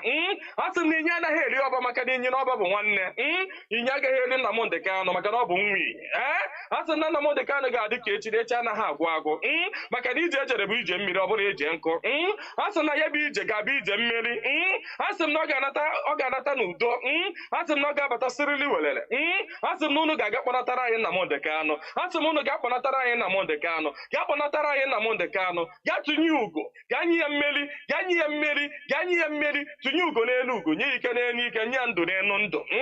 Ọkwanụ ndụ ka o ji efu n'efufe. Unu nye Nnamdi Kanu ndụ, onwe ike wee kwụrụ jinjin, onwe ike wee kwụrụ wee fuo n'ofufe. A sị na ya kara ka anaghị eri nwa ngwụrọ.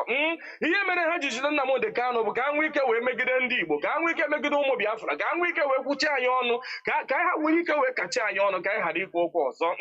Mana ama m na dododo Chukwu okike abịa ma ndị nwa na ndị nwe mmiri, ndị nwe ikuku, ndị nwe anyanwụ, mmụọ nna nna anyị ochie, mmụọ niile nwụrụ anwụ ka anyị dị ndụ, mmụọ niile ọ kwafọrọ ọbara ha n'ike maka ihi Biafra. Asị m unu binyenu, asị m unu dododo na ọkwa na unu bụ ihe nwe ike a, ọkwa na unu ga-eji ọgụ mmụọ a, ọkwa na unu ga-aga bụori ahịa, ọkwa na unu ga-aga napụta ya maka na ihe ọ tinyere unu n'aka anaghị ele ule. Asị m dododo igiriga ọgụ mmụọ. Eze nwaanyị niile nọ n'ala Igbo, mmụọ niile nọ n'ala Igbo, asị m unu binye, maka na onwe onye nọ n'ụwa na-anaghị aṅụ mmiri, onwe onye nọ n'ụwa na-anaghị eri nnu. Nnu bụ ihe ụtọ si na mmiri wee pụta. Onye ọbụla na-eri ihe na-eri ihe dị na mmiri. Onye na-asa arụ ji mmiri asa arụ. Onye ọbụla na-eme ihe ọbụla ọ na-eme ji mmiri eme ya. Ọbụla mmadụ na-eme n'ụwa, mmiri ọ na-ebube ụzọ. Asị m onye ọbụla kpọrọ mmiri asị na mmiri a ga-agbagbu ya. Asị m onye ọbụla fụrụ mmiri n'anya ga-afụ Nnamdi Kanu n'anya. Onye ọbụla fụrụ mmiri n'anya ga-afụ Nnamdi Kanu n'anya. Onye ọbụla mmiri na-awụsa n'arụ ga-afụ Nnamdi Kanu n'anya. Onye ọbụla mmiri na-emesa n'arụ ga-afụ Nnamdi Kanu n'anya. Onye na-aṅụ mmiri na-eri nnu, asị m na ọnụ anyị ji wee rie nnu wee ṅụọ mmiri na ị ga-eji akwa okwu ọma n'isi Nnamdi Kanu n'aha Chukwu okike abịa ama. Ise.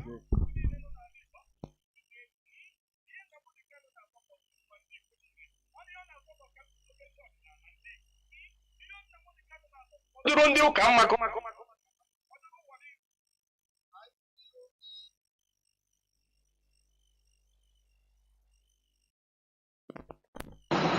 IPOB one family.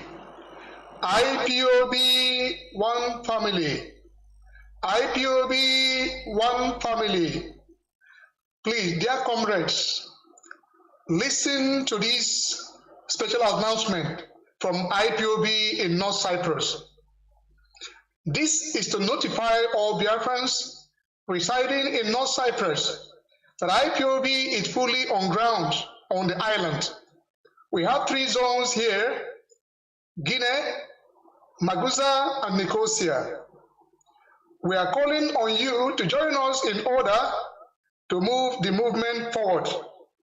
And may Chukwu Okike Abiyama bless you as you respond to this clarion call. IPOB one family. We are formidable. We are IPOB. Before us, there was none like us. and after us there will be none like us. IPOB, one family. One family we are. Good morning, good afternoon, good evening, and good night, great dear friends and lovers of freedom. This is Radio Biafra HAUSA-SERVICE coming to you through the auspices of Radio Biafra London. My name remains Mazi Chinedu from Alu province of Biafra land.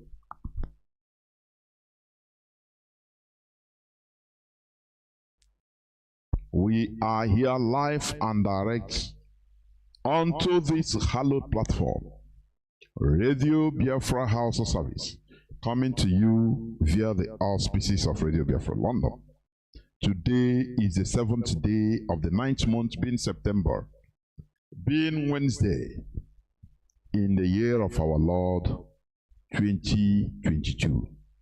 I welcome each and every one of you to welcome your friends and well-wishers onto this hallowed platform, because this is where enlightenment is preached. Remember, physical liberation will not come. Genuine physical liberation will never be achieved until mental liberation has been achieved. Therefore, all we do here is to try to mentally liberate ourselves first. We learn from each other. It's a symbiotic radio platform where we learn from each other. Therefore, I welcome each and every one of you to welcome your friends and well-wishers. Even your enemies, do not deny them listening to this hallowed platform. Draw nearer to your listening devices, because today is going to be as educative as usual. Remember, our HOD, Head of the Directorate of States of the Indigenous People of Biafra, Mazi, will be coming on air to address Biafrans on the 9th of September 2022, being Friday, 9th of September. Therefore, do not miss the program, as from 7 p.m. Biafra time, BT, he will be here to make pronouncements concerning even the change of date of the appeal, Nnamdi's appeal between Mazi Nnamdi Kanu and the Federal Republic of Nigeria. Do not mistake it to be the other court. You know, there are a series of courts, Athens. Therefore, it was earlier scheduled for hearing on the 11th day of October 2022, but has been brought forward to the 13th day of September 2022. You understand? It therefore means that hearing on Nnamdi's appeal challenging the remaining 7 court charges filed against him will now be coming up for hearing at the Court of Appeal, Abuja, next week Tuesday, being the 13th day of September 2022. Therefore, our HOD will talk about it. Do not listen to gossips. What others, what they come and say this and that in order to preempt. This is what is in freedom fighting. This is the character of average Igbo character. What you can do, I can do it. The same God that anointed Saul also anointed David. This is what will pass until we get there. After all, history repeats itself. We learned what happened during the Civil War, how it is the Igbos that our own people that sabotaged our own fight. Now, what do you expect now? That time we thought everybody would be virgin. That time You know, anything we are talking now, we always take it, we say no, since after the war, 1970, this and that, but who sabotaged the war? What can you tell me what made Gowon pronounce and say that, no, that had it been he knew that the Igbo people were like this, he wouldn't have spent billions of dollars bringing in mercenaries and buying weapons to fight Biafra. He would have used a fraction of that money and given to some Igbo people, and they will do the job for him. You know, can you think profoundly? What made him to make this kind of pronouncement? Because of what he saw during the war. How Igbos, how Okpa Biasika and others were busy fighting against their own people, making sure that we were killed and massacred. His own people, just for him to be the guy, is it administrator of South, East Central State or Eastern State as of that time, just for him, for his own private benefit only. They will send him to United Nations, they will send him to Britain, send him to France, send him everywhere. Anywhere. Or Dimogo Juku sent emissaries, Biafran emissaries, to go and lobby. Gowon will send Biasika and Co. And he will be happy. As far as he was put into 5-star hotel and given money. They look at this, they laugh. They say, no, this is really absurd. This is absurd. And then Nnamdi Azikiwe was there also campaigning, calling us rebels. His own people, because Ojukwu didn't allow him to be in charge. That was, remember, that was before the war. It's not after the war. That character was there before the war. And he never changed. He became worse and worse and worse today. That is why we are relegated to the background. Therefore, all these things make me, I don't even shiver. Anything I saw in IPOB, I don't shiver. After all, the deputy, Uche Melfo, who I respect, publicly and privately, he not only fall out, but started castigating, started demonizing and calling for the killing of Biafrans, IPOB, for the destruction of IPOB. Anyhow, labeling libelous, claims against what he helped to establish. No, nothing can make me even surprised again. Nothing will make me in the life of Igbo people. No. Where's he again? No. I can't. There's nothing. Nothing again. We have seen it all. We have seen it all. So what will somebody act? Igbo person will act now to sabotage us that will make us shiver and say, oh, this thing have not been like this. So, nah, nothing more. So, the only thing is that we continue until all these fleas, these parasites, ectoparasites, we will win. And now I because the way you remove, they remove all those fleas. That is the only way. So don't be. That's why when I look at somebody called, I am confused. So I say, come on, shut up. You are not confused. You are mischievous. Direct.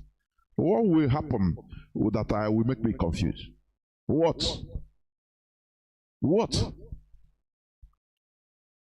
Look at what Wazirike started and after Obidoku. We have seen many things now. So what again?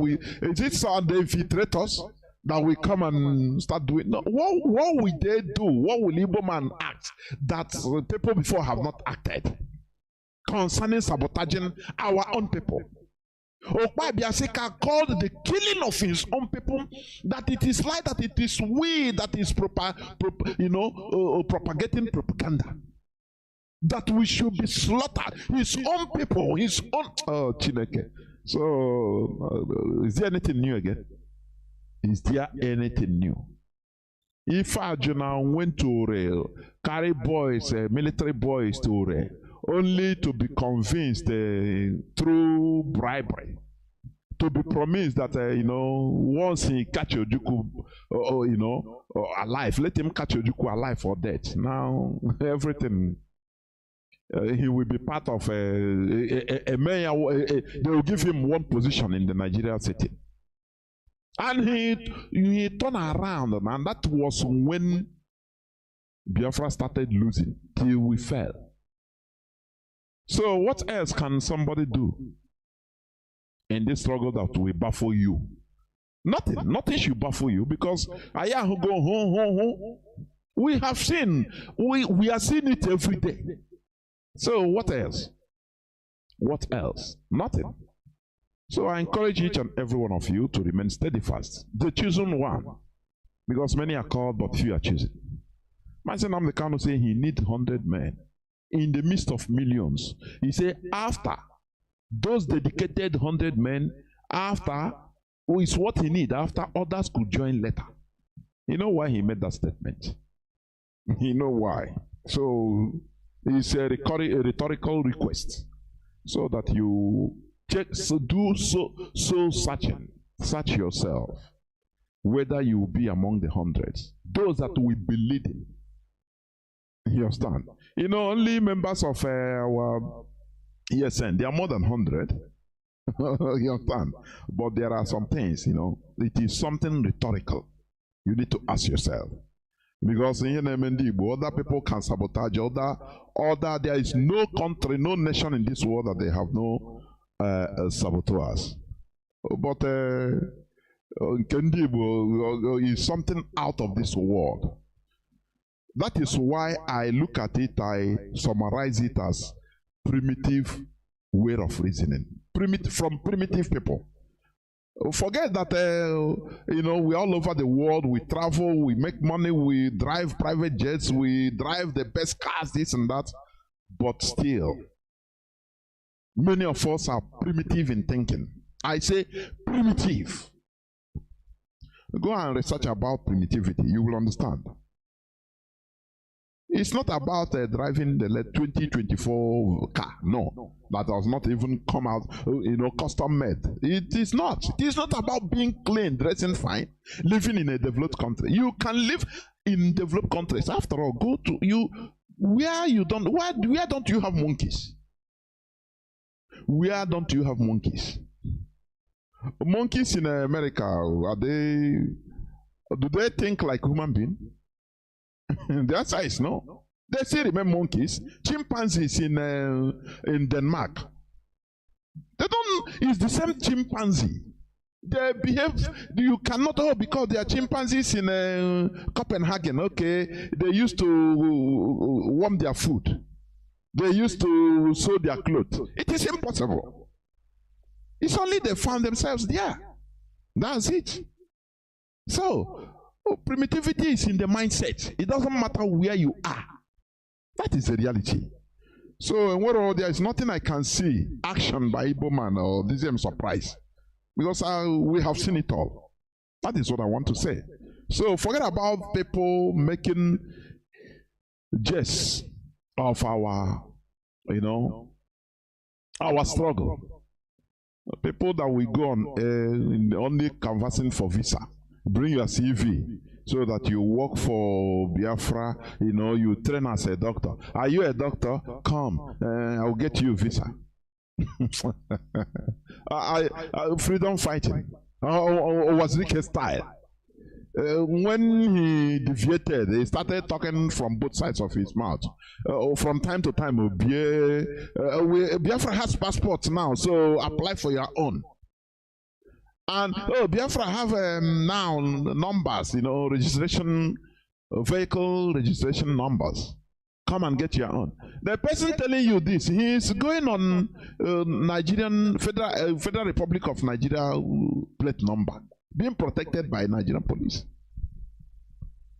So what shall we see again and become confused? That is why when I hear people lamenting, we are confused. I look at you, I say, God, why? Why not open your brain to understand? Because we are in a freedom fighting. So our HOD, Mazi Chinedu, will be here after tomorrow on Friday to make some pronouncements, to talk to Biafrans. 7 p.m. Biafra time, please. Do not miss it. I will go straight to reading some news headlines before I enter into the subject matter today, which I put out on my platform, the center of gravity of the Nigeria problems. That is going to be the topic of my submission. Though I'm late, but you all understand, it is understandable. Because Mazi was hosting one of our attorneys, Ejimako, so that is why I was waiting, which is also is okay. I don't need to hassle them. We must continue. Okay. Let me read some news headlines, as I said, before going into the subject matter. Also, the announcement I played on Northern Cyprus, Biafrans on Northern Cyprus. Please make sure to attend the meeting. Make sure to attend the meeting. ISWAP, Islamic States of West African Province, that is ISWAP, claims responsibility for killing 4 Nigerian soldiers during attack on security advisor Mongono's hometown. When you hear of ISWAP, listen, they are the bandits. Those people they call the bandits, they move on mostly motorcycles, motorbikes. These are ISWAP. You understand? They are coordinating with Boko Haram. All of them are the same. Do you understand? They claim responsibility for killing 4 Nigerian soldiers. Go and check the 4 Nigerian soldiers being killed. They are non-Fulani soldiers. Mostly they might be from the south. Or if not, it will be Middle Belt or non-Fulani. So that is for sure. You know, the Fulani, they are fighting in a multifaceted way. Because as I used to say, they see the indigenous people in Nigeria as the most stupid set of human beings on earth. So, they kill them, they are soldiers. They kill the indigenous soldiers in the army. They give information and they slaughter them in the north, every part of the north. Now they kill our own people in the south, in the middle belt. Do you see how they are working? So, as they claim this responsibility, they kill Nigerian soldiers in Mongono's hometown. You don't hear Nigerian military sending to Kanu aircrafts to bomb them. No. Otherwise, the flora and fauna might be destroyed, will be destroyed, according to Lai Mohammed. You don't hear them talking tough, say, no, send the soldiers. No. Where they are committing atrocities is in Biafra land. Do you see? I mean, that is the situation we found ourselves. Why? Because of our so-called political elites right from the onset of Nigeria, even before the independence of Nigeria. That is why we are in this mess, and that is why we are liberating ourselves from it. Because we are the people suffering it. No person can do it for us except us. That is the reality. You know, if all their attacks, military attacks, they send the military, they send the police, every type of force, Nigerian forces in Biafra land to kill. They see you, they kill you. Our young men, they kill them. Oh, you have mark on the body. Do you see? How many people they butcher? And it is our own politicians that are inviting them. That is one thing that is highly absurd. It is highly absurd. That is why we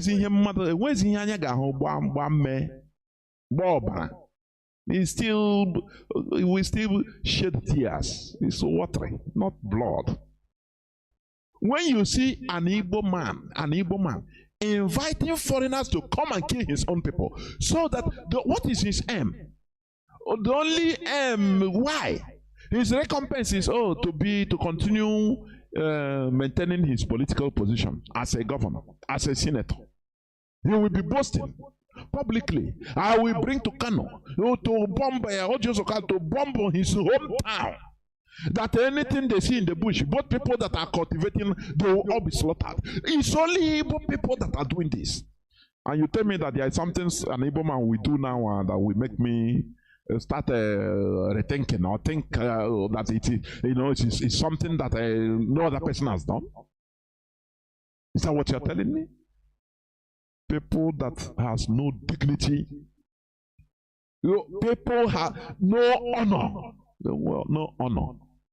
If not for Mazi Nnamdi Kanu coming to redeem us, Ancha Kareno, onye ona Kareno now. If no, when you na your village, you will be paying a Fulani headsman. You yourself say, come and live in my house. Because of the way, the stupidity in us as a people. Anytime they will kill you and kill all your family. Now, okay, pack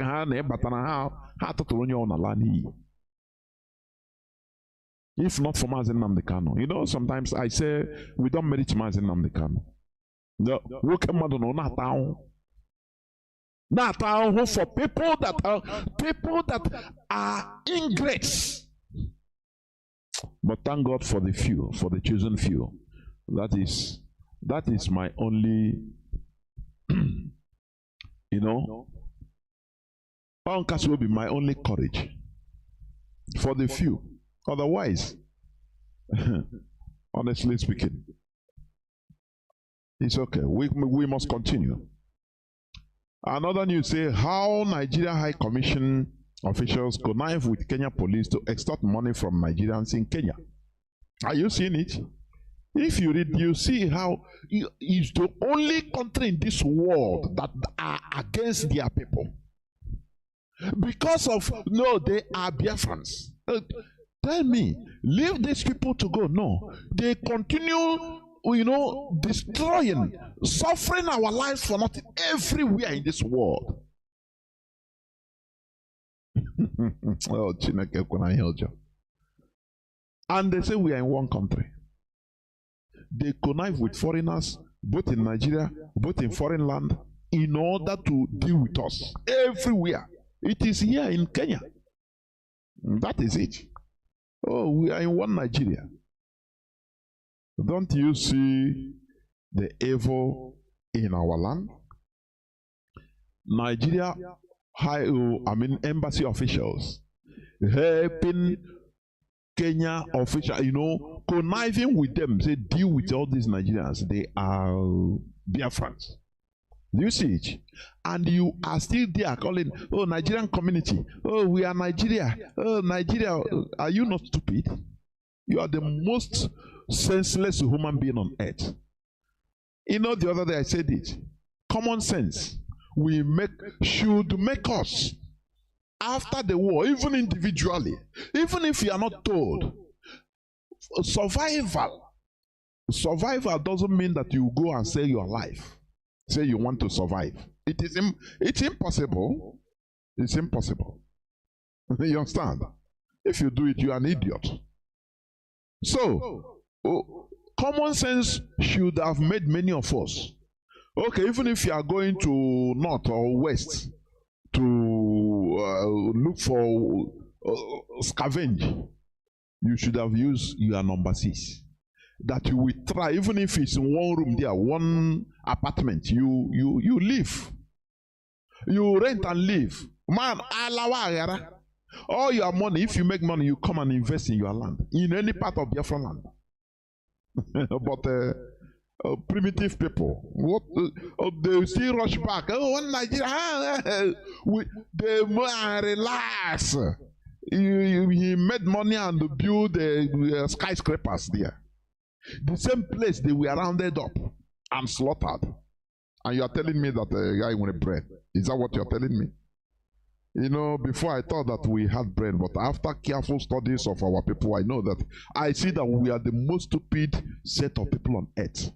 In that zoo, the most stupid set of all the indigenous peoples are stupid, but we are the most stupid. Igbos, we are the most stupid. I'm telling you honestly, owing to what is happening to us, and still we don't have brain to think twice. If not for Mazi Nnamdi Kanu, what would we have done? What would we have done? But we thank you for everything. I will continue.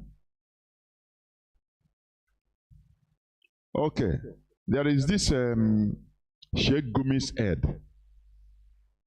the Kaduna train terrorist negotiator, the go-between. You know, he was arrested in Egypt and deported back to Nigeria. I think he should be arriving today, Wednesday, at Kanu Airport. But they don't want to talk about why he was even on transit in Egypt. You understand that? They say, oh, it is Nigeria, lie. If you listen to Nigeria news and take it like that, you are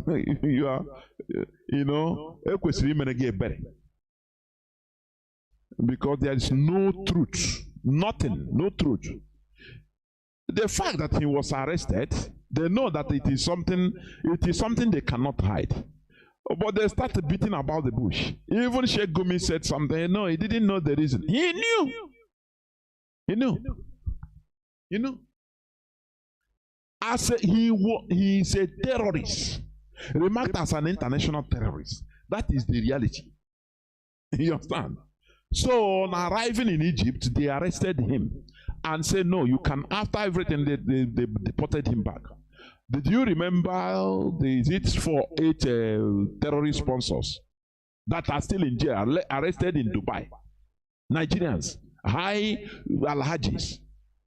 And they mentioned many names, both in Asorok, Nigeria will, okay, the body to ask who are they.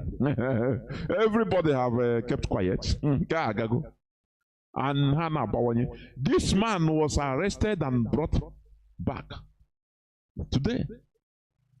He said, no, it's Nigeria authority that told the Egyptian authority to arrest me.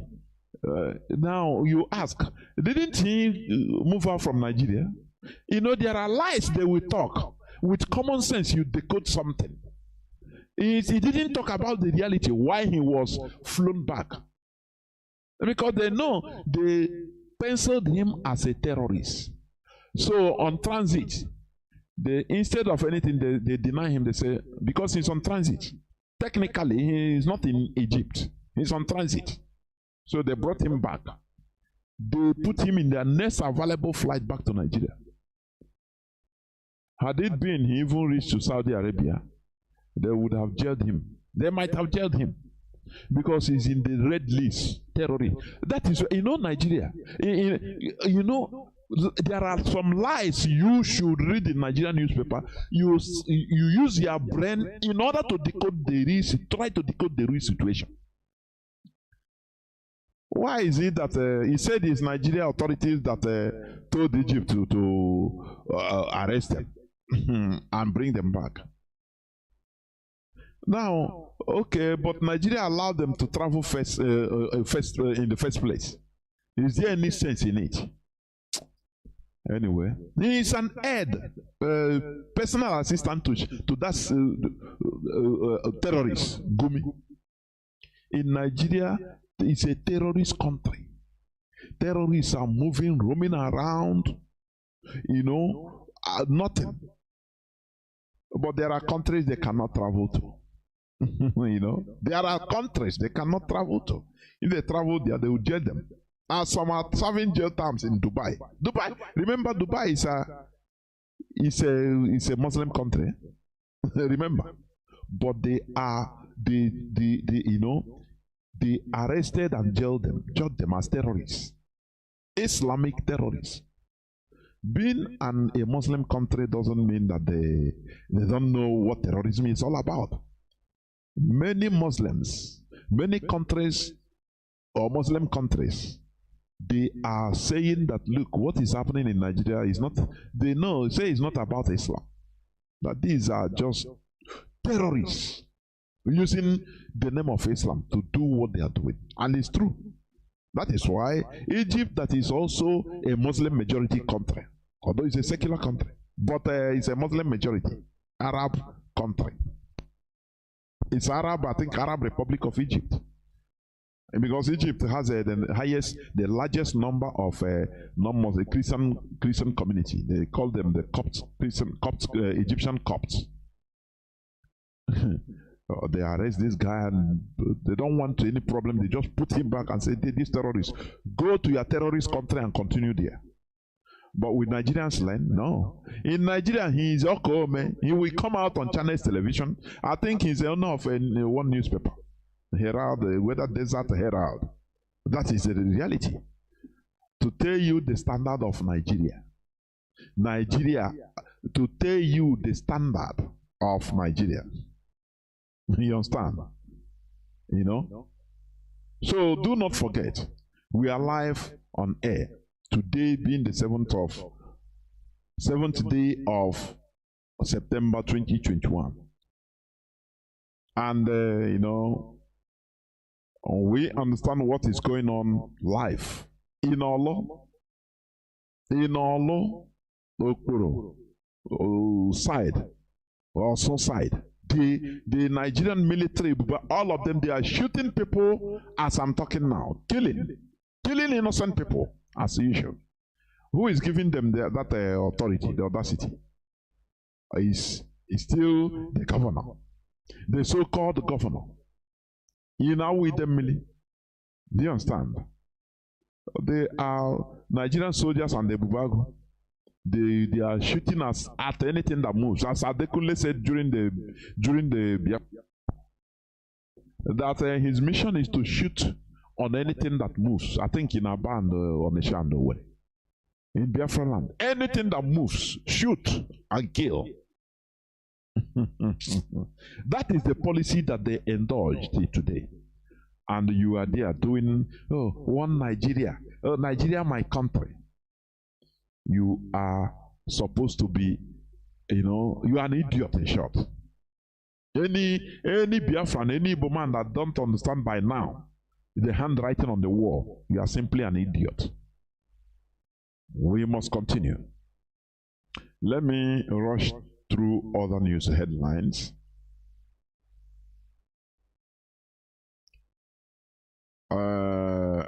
Federal Capital Territory authorities demolish multi-billion naira housing in Abuja without notice. This is a country, no law. No law. A country without no law. Everybody acts as they want. As far as you can do it, do. They demolish houses in Abuja because they can do it. There is nothing. You know? Maybe these houses belongs to Biafrans. Who knows? I don't know. Anybody belongs to without notice, without anything, they demolish your house that you spent your lifetime building. You spent fortune building. Don't you see that country there is something fundamentally wrong? Don't you see that? You know that the Fulani, they don't have a rule of law. What they know is that still that old primitive feudal system that Europeans ran away from through series of revolutions, enlightenment. That feudal system is what the Fulani is still engaged on. They can wake up today and maybe they quarrel with their wife didn't, you know, respect them very well in the morning. Now they take order, they just give order, say, oh yeah, if you see, go out there. Any house you see in this road belonging to Biafrans, demolish them. And that is it. No question. All correct, sir. And they will go carry caterpillar. That is the Nigeria we are in. You're an evil entity that we are forced to live in. But no matter how hard, we must continue. Protesting Nigerian policemen lament 18 months unpaid salaries in Ocean. Says commercial motorbike riders are sleeping with their wives. How I wish they continue sleeping with their wives, honestly. I'm telling you, because what the police people, these people, they always act larger than life. Once they give you arm, you have little, legal authority to carry arm as a Nigerian agent. The person becomes God. Policemen that used to kill, they will say, shoot, go and shoot protesters. Now, people protesting, in Lagos, and SARS, in order to bring even good life for you policemen, and they will send you out to go and kill them, and you say, okay, we are obeying order. What type of order is that? What type of order? Now, Nigeria has touched them, and hell of Okada riders, if they are doing it, say corner there, carry their wives, go, because they don't pay them. One thing which very wrong with Nigerians is this. Instead of attacking the source of their problems, no, they will leave them and protect them. And they will go and start, subjugating the poor people that are suffering like them. Do you understand? That is one thing that is absurd. And that is why, black people, Nigeria have no grace. And it will not have until it is destroyed. Righteousness exalts a nation. It's a wise saying. You understand? It's in the Bible. Righteousness exalts a nation. When you see a set of people, the police, the military, they are suffering. They are people also. They are part of the people, of the population. Now, in a democratic setting, that they should be working for the public, you see them going, oppressing the poor masses that they should be serving, the poor masses that they should align themselves to, because what concerns them should concern the police and the army, because they are part of the people. You understand? No, instead they will go and block roads and start dealing with they call them bloody civilians in Nigeria. Citizens, they call them bloody civilians. Protecting their real oppressors, those that are causing havoc, the politicians that are causing havoc to them, causing havoc to everybody. They leave them. Now they'll be dealing with ordinary people. Don't you see that there is something terribly wrong? Don't you see that? Bandits use worshippers kidnapped from Zamfara Mosque as free labor on millet farmland.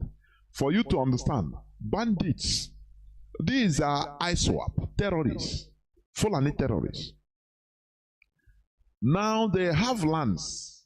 There is no army attack or military attack on them. There is no combine of bush. There is no bush. It's a Sahel region. They don't comb the bush. This slowly, little by little, these Fulani terrorists called bandits. Is their modern name, Christian name, bandits. Sounding sexy, bandits. Now they occupy lands. The other day I read the news here, they are taking taxes, collecting taxes from the people. You see it in my platform, Jonas Raphael, where I picture the pictures of them, roaming around with weapons. No military is pursuing them. No Kanu that is fighting them. Little by little, they are working with government in the Sharia north of Nigeria. Don't you see that? Do you see that? Now, when they kidnap people, they will say, okay, if you don't have money, come and work. They'll force them as slaves to free labor to work in millet farms under the Nigerian setting. Nigeria is watching, Nigerian military is watching them, Oh, Chineke kwena ihe ọjọọ. It is very, very absurd, honestly, highly absurd. The Nigerians are not, the Nigerian military is not going there to bomb them, no? They are not going there to bomb them. They are not sending fire and brimstone or threatening fire and brimstone, no. Instead, they are working with the bandits. In another news, that's why in another news, the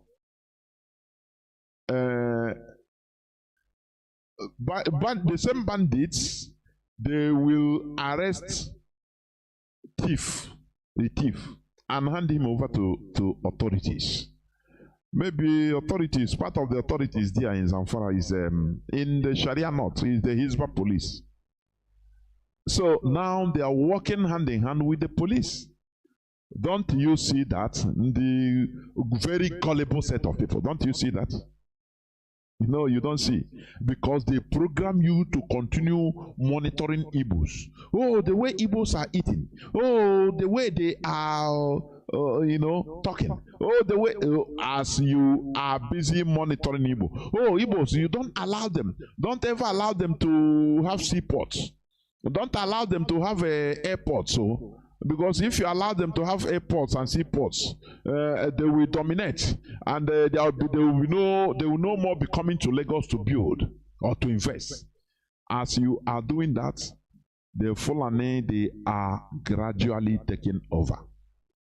Do you see why I say that the hatred of Biafrans is the blind spots used by the Fulani to take over everybody?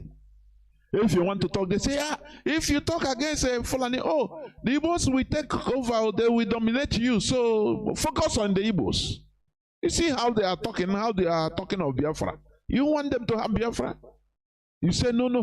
As long as you hear Biafra, anything they tell, even if to kill all of you, don't care. Say, don't worry, okay.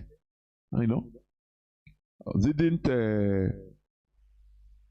Gambo, didn't he go to Niger Republic and start talking how, Britain or Europeans created Nigeria and separated the people that should be together, like Niger and the northern part of Nigeria. They are one brother. They are the same brothers. And amalgamated people that they shouldn't even have anything in common with. He said it in Niger. When he come to Nigeria, he say, the territorial integrity of Nigeria is not negotiable. Have you seen the stupidity in that? Have you seen that type of stupidity before? No, the answer is no. A Niger Republic defense minister will tell you that, why are you shouting, you Nigerians, why are you shouting, making noise about the projects Buhari is making, Buhari administration, the Nigerian government is making, pumping money into Niger, developing Niger. So they merit it. After all, they help you to stifle Biafra, to fight Biafra. Once Nigerians hear they help to fight, everybody will kept quiet. Did you hear anything today? I say Biafra is their weak point. It is the blind spot which the Fulani are using. They are moving on that blind spot in order to come. Once you try to find them, look at them, the atrocities they are committing in your community, they say no. You want to join Biafra? You want Biafra to dominate you? Oh, look at the Igbos. Don't look at me. Look at the Igbos. And the stupid set of people will continue. Oh, look, Igbos are eating. Why are they eating like this? Why are they using spoon to eat like this? They will be monitoring Igbos, how they eat, how they shit, how they piss, everything. Whereas the Fulani are busy taking over their land. We must continue. We must continue honestly. It's a northern community in River State petitions Nigeria Police DSS over killing of 15 pregnant cows. The petition.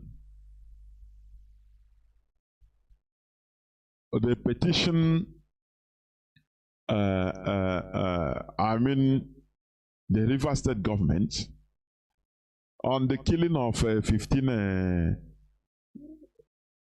pregnant cows. Okay.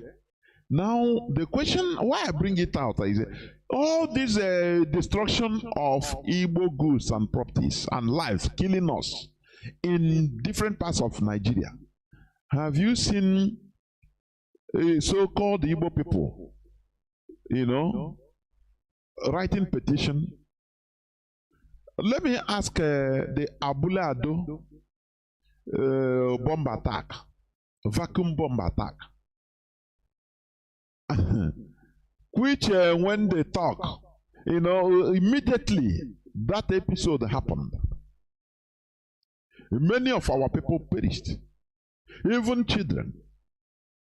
What of is it Kanu or Kaduna Sabongeri attack of recent?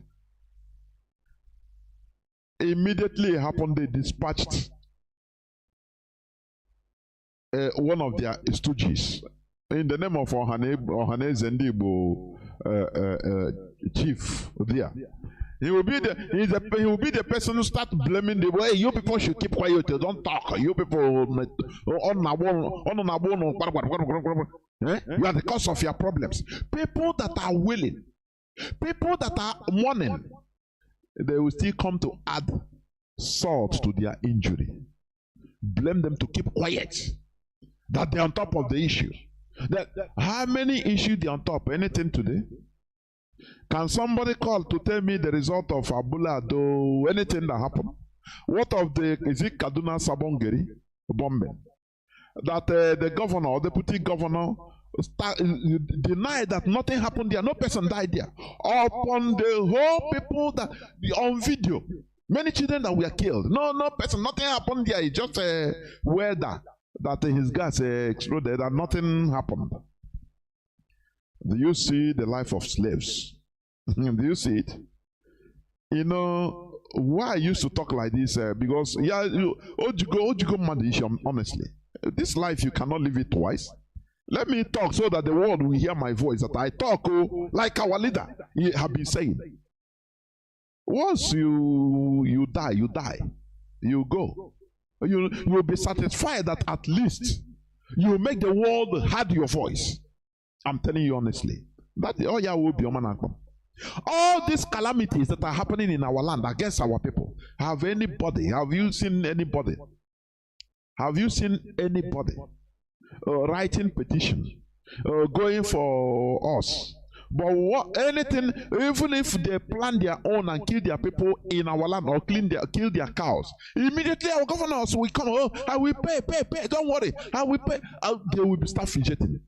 I say, do you see the lives of slaves? Lives of slaves. Very, very pathetic. Honestly, pathetic. Indeed. I will go straight to the topic of my submission. But before that, let me just regulate something. Let me regulate something underneath. I need to reply one thing immediately. I will be right back, please. Family, IPOB one family. IPOB one family. IPOB one family. Please, dear comrades, listen to this special announcement from IPOB in North Cyprus. This is to notify all Biafrans residing in North Cyprus that IPOB is fully on ground on the island. We have 3 zones here: Guinea, Maguza, and Nicosia. We are calling on you to join us in order to move the movement forward. And may Chukwu Okike Abiyama bless you as you respond to this clarion call. IPOB one family. We are formidable. We are IPOB. Before us, there was none like us, and after us, there will be none like us. IPOB, one family. There we welcome back, dear friends and lovers of freedom. This is Radio Biafra HAUSA-SERVICE coming to you through Radio Biafra London. Today is the 7th day of September 2022. We must continue. We must go on. As I said, I will go directly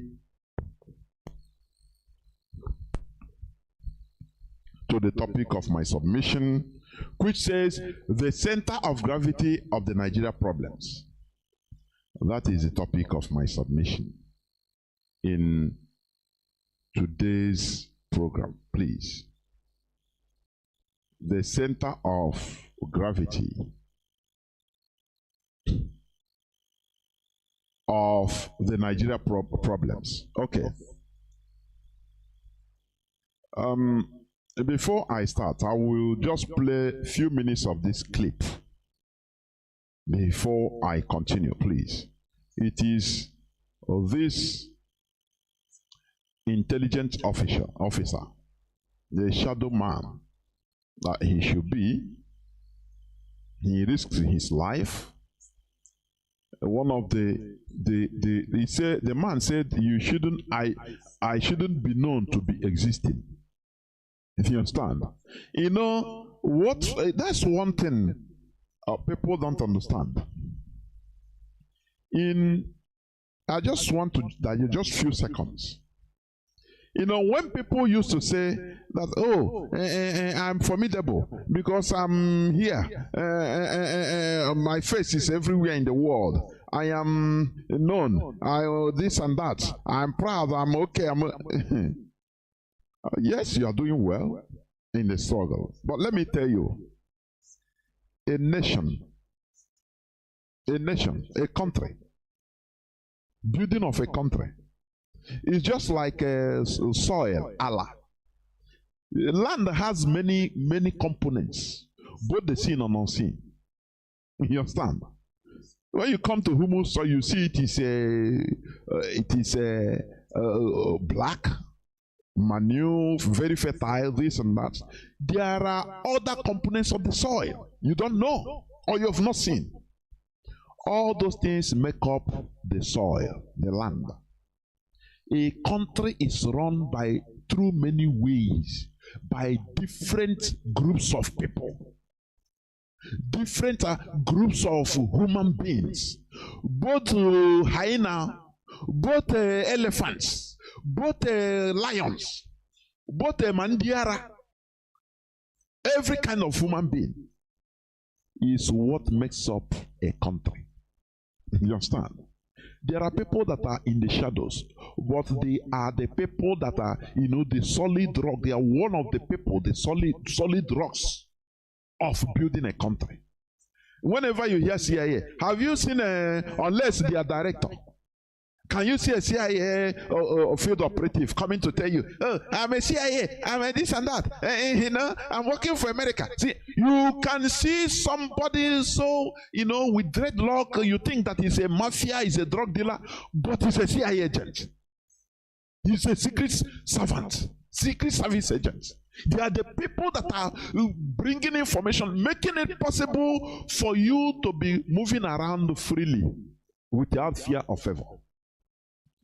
You know, sometimes I see our people, sometimes our people becomes very little in mind. You don't know that there are people you are not supposed to see. There are people you are not supposed to know. But they are contributing heavily more than even what you think. Because if you see them, many things will spoil. Don't you know that? For you to start, because they know me, they know where I'm living, I call my name, so I am formidable. I say, we never come up from emotion. I catch emotion, we take emotion as number one. There are people that has their work in the secret. If they tell it to you, you beat a shiver. This man, I want to play his clip. I played it several times. He's a Yoruba man. He's saying he has killed for Nigeria. He said the interview, you are not supposed to even know me, that I'm existing. But because of what is happening in Nigeria, that is why I have to breach, bureaucracy, breach the whole. I said, no more, because what is happening is above what I think. So I have to come out. If I die, no problem. Because till you die, till he dies, no person supposed to know. He said he even lost his family because of the type of job he's doing. Even his wife is not supposed to know the type of job he's doing for Nigeria. Now tell me, a country is made up of many things. It's not only emotional. Do you understand? When we hear stories of the Civil War, maybe Mazi Peters, who participated, he knows better. You understand? But we had the stories. Boys' company. Little boys, Biafra recruited. They pretend to be hunger-stricken. But you don't know that they are deadly. They bring information very vital. So that when you hear that, here he went and ambushed the Nigerian military convoy. Oh, he's successful. You don't know that there are people that you never even hear of that made it successful. Some of all these boys' companies, they are among. People, when you see them, Hana go on mini. As a soldier, as a Nigerian soldier, Hana nage, bra, I beg, give me, I chop. My mother, he die. Biafra kill him. This and that. You man that all information. The same thing. Sometimes if I'm watching this Taliban insurgency against the United States, the Allied forces in Afghanistan. They used to use different people, even women. Anytime, old women and men, young boys and girls you never think of, to provide information for a successful ambush. You understand? They will tell them, once you see military convoy America, just press this call. Press this call. Pretend don't know a wrong number. Call a wrong person. I'm calling Mr. James. I say, no, who is Mr. James? I beg, this is a wrong number. Yeah. Oh, sorry. But the information has passed because all you have planned. Man, some people were not as long as this person, Mr. So, or what put here on Facebook, or what very successful, or they hold genuine. No, you are lying. You are lying. You understand? A country is made up of both the seen and unseen, both lions and jackals, both hyena. Hyena moves in the night. Mostly, but the ones that live under the ground. There is a type of viper, desert viper, that lives on the ground. You will dig sand and enter there. You will not even know that he's there. But pass there now, his poison can kill you under 5 minutes. That is how deadly it is. So I want to play this before I continue, please. I want to play it. Listen. Remember? About that. Something is touching. Okay, I'm sorry.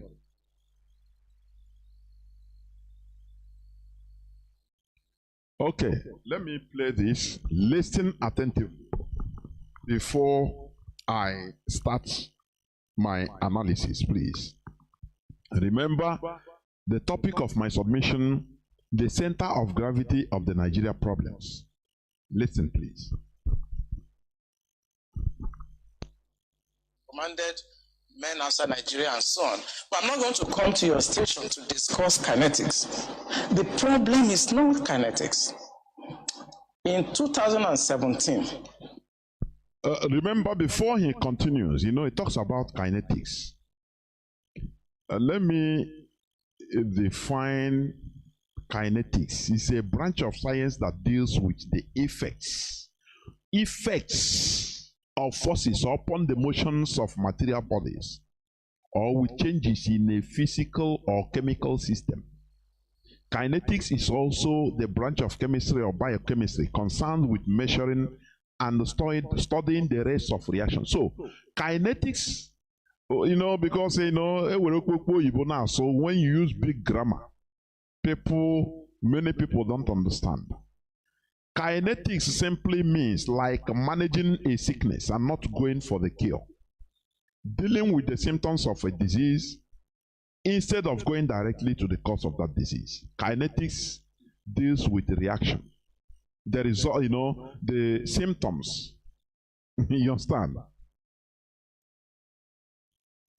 When you apply a force, the effects of that force, you will start saying, oh, the effect of this force, so this and that. You will start complaining without going to the cause of that force, how that force is produced. So that is what the man is trying to explain. That Nigerians are dealing with, they're only interested in kinetics. Oh, kill Boko Haram and kill Shekawi, and Boko Haram is gone. Shekawi, is he not killed? After dying how many times? Who knows whether he really died? Whether they sent him now is in maybe in another country or even in any part of the north, or enjoying himself, and they say he's dead. Who knows?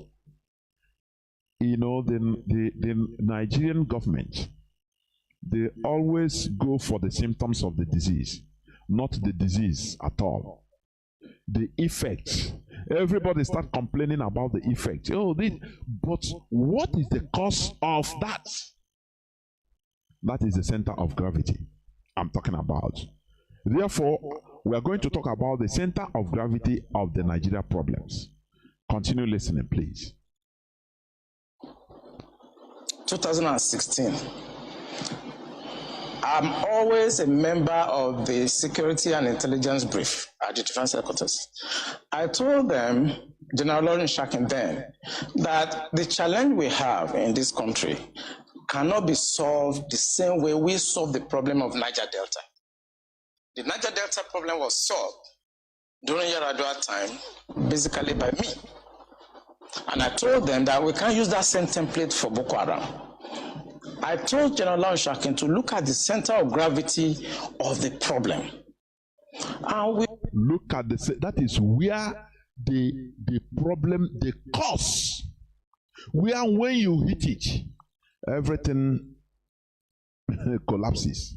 That effect, you can no more see anything. Like this man, for you to understand, the people that are destroying us as a people are mostly Southerners, Southern politicians, Southern intelligent agents. These are the people that know how to destroy us. This man, he boasted here that he is the person that destroyed Niger Delta agitation, so-called Niger Resource Control agitation. Do you understand? When secrets are being revealed, you don't understand. The Fulani Caliphate relies on their southern stooges, be it Yoruba, Igbo, in order to destroy their people for them. I don't know whether people understand what I'm saying. This man made a great revelation. Because, and after everything, who is in charge? Who is the owners of oil wells? The caliphate. But who worked hard to turn Asari Dokubo into the money monger he is? The same Southern politicians and agents who turned Wazirike into what he is today, become a hotel builder or cement molder. Igbo politicians, they will round you up and start canvassing. Stop. Hey, they will give you the whole wrong advices in this world in order to kill your genuine agitation for your people. And they turn you now into, they program your head now into making money. Once they succeed in they succeed in giving you one little advice which you take from there on, before you know, you enter into a point of no return. That is the southern politician. Do you remember when the pig in the creek today, why he is supporting Tinubu? When he made a confession real, he told his story that Tinubu was the only person that came, that provided for his family. Do you understand? Oh, Tinubu, when he was in jail, Tinubu used to come to him to provide him lawyer there, they entered into him. And he thought that, they will show you that type of goodness. You understand? And from there, they will be giving you advice. When somebody help you in that situation, and from there, he will be giving you one type of advice. Little by little. No, what you are doing is good. But there is a way to fine-tune it so that you will not have too much problem. No, me, I'm a politician, no problem. I will not stay alive to see that anything harm happens to you. You don't know that they are working together. The same way, let me say this. Have you ever reasoned why Igbo musicians, I want to say, now it just entered my head. I want people to listen to this and think, because here I tried as hard as possible in order to touch your common sense to think. Have you ever had an influential Igbo musician singing against the government of the day, or singing, bringing up virulently the evil, the suppression, and the oppressions against Igbos? Tell me, have you ever seen that? In Yoruba, you see people like Fela. Do you know the reason? Let me tell you. Do you know the reason? When they see, many of all these musicians, both rappers, both Mandina Flavor, Mandina Agahi, this and that, though they see the evil against our people, but they are lizards, just like lizards. They will open mouth and nothing will come out. And they finish. Because of how they are programmed right from start. There's something evil with the Igbo politicians. Do you remember when Sampe Master was abducted? I mean, he was tried to be bribed by Joe Ibokwe. Do you remember what he told him? He gave him whether $30,000. Sorry, 30,000 naira as a bribe, 15, and he refused. He said,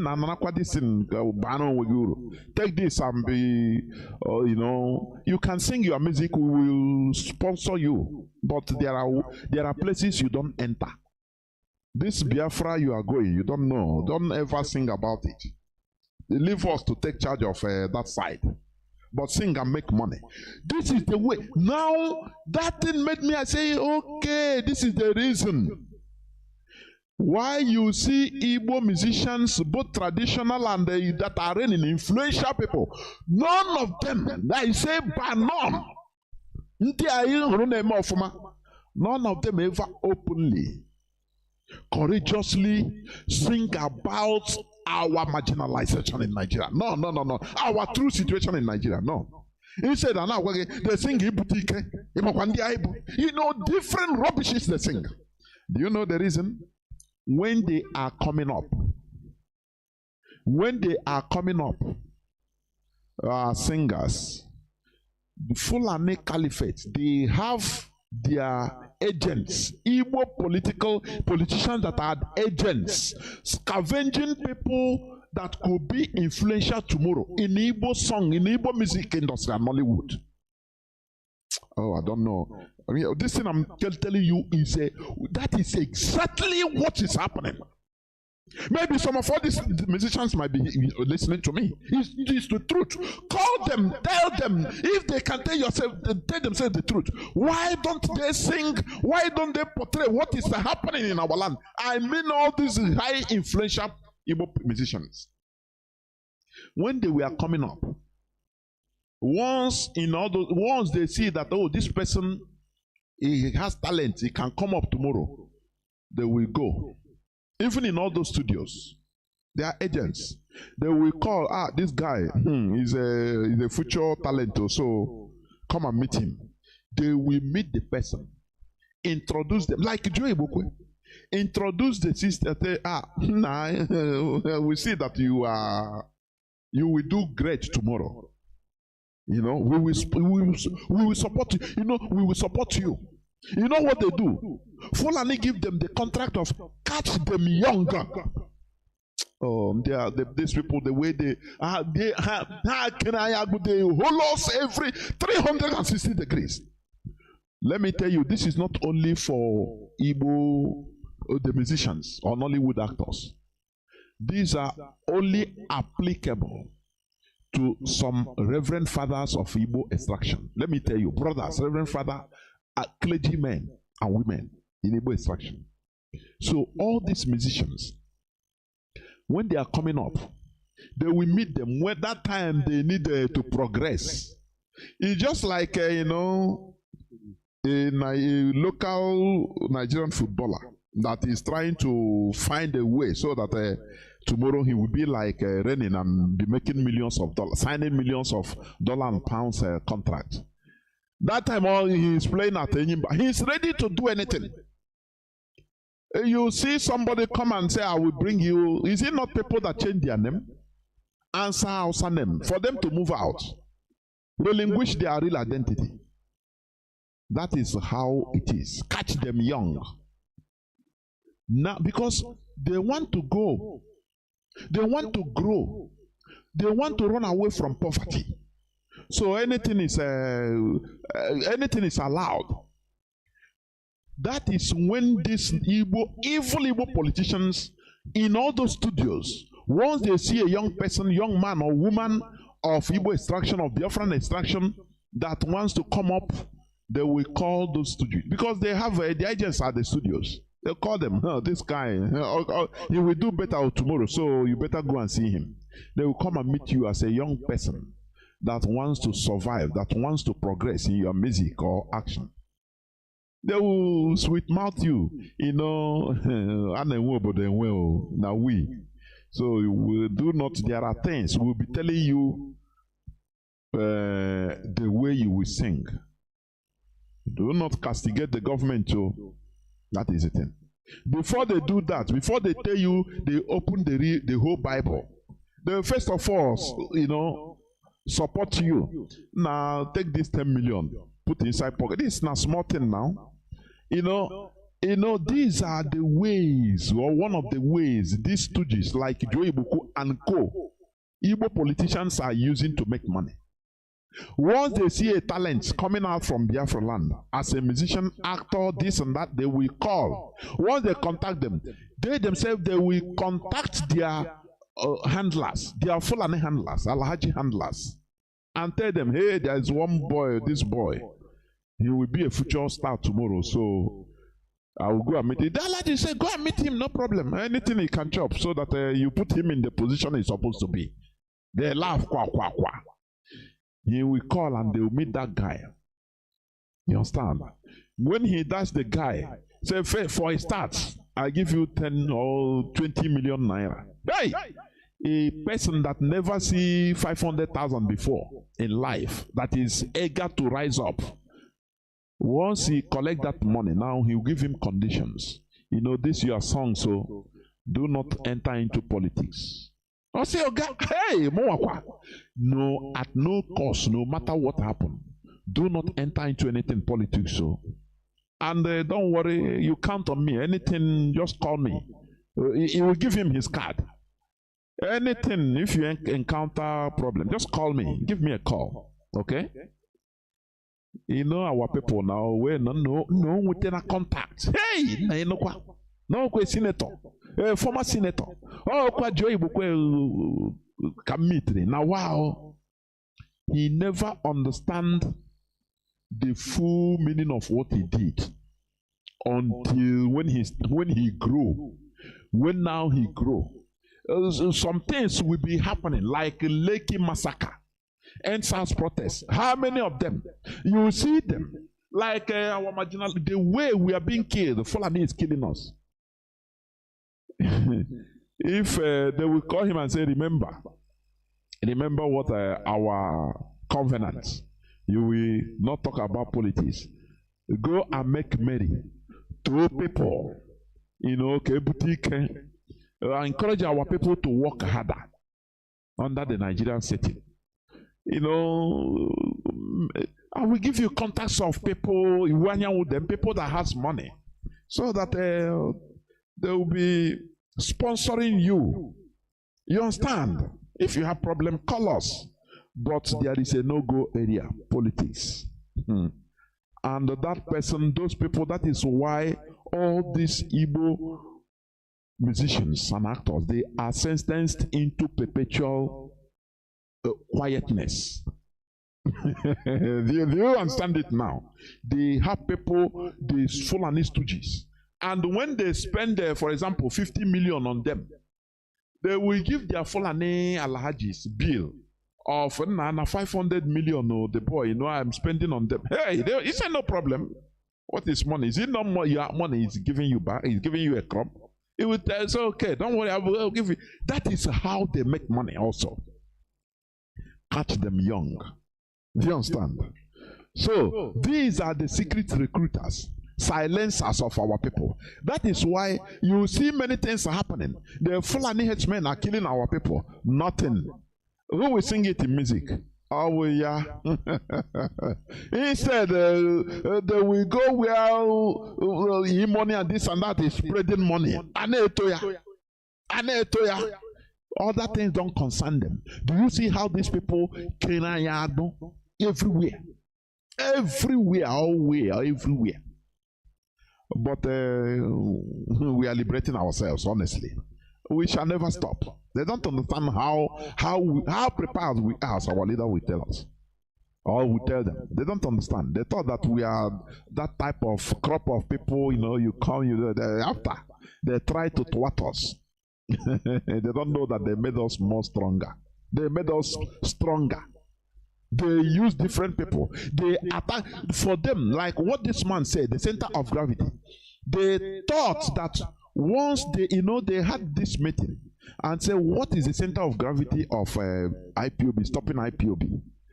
They say, everything is rolling on, the center of gravity is their leader, Mazi Nnamdi. Take him in and now you pump money and they will scatter. Igbo people, I know them. Do you understand? I don't know. Okay, I am on air. I made a mistake. I am on air. I thought I wasn't on air. So, they thought that, when they rendition our leader, now they will start, you see, immediately they renditioned our leader. They started using all types of blackmail, misinformation, they activated their people in our midst in order to scatter everything. But here we are, being stronger and stronger. The people that are planning all these things are the shadow people like this man talking. They always have security meetings. And once they finish, they say, okay, the center of gravity is this. Okay, IPOB, the center of gravity is to attack, to rendition their leader. Either remove him from the scene, and they will scatter. Once you remove him, now activate our foot soldiers, our agents, which we placed inside them. Use everything possible, and now you see them scatter. That is what they did. But here they didn't know that we will be more stronger, and we are growing stronger and stronger. That is why they are desperate. their agent, that thing in Finland. You know, he's now scavenging through visa, scamming people as usual to do visa for you. Anything that happening on much so that because they are desperate. Let me continue. Please continue listening. We all came together. I was made a member of the committee, including Atahiru that just died was a member of that committee in 2016-2017. And we came to a conclusion after several arguments. And the arguments were three. To identify the center of gravity of the problem, one group said it is the fighters, the Boko Haram fighters are the center of gravity, so we should go after them. Another group said the center of gravity of Boko Haram is Abubakar Shekau. So if you go after Abubakar Shekau, then the problem of Boko Haram will be solved.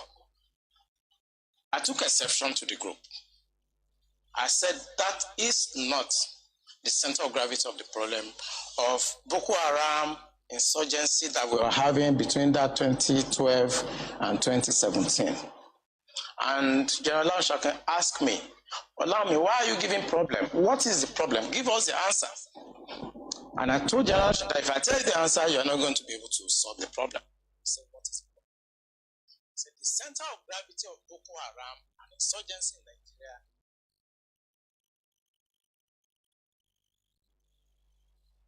are the sponsors of that program. It was beyond us. Because the job we need to do is kinetics. Fight, destroy places. Hold on, I don't know. This thing was fluctuating. Let me go back a bit.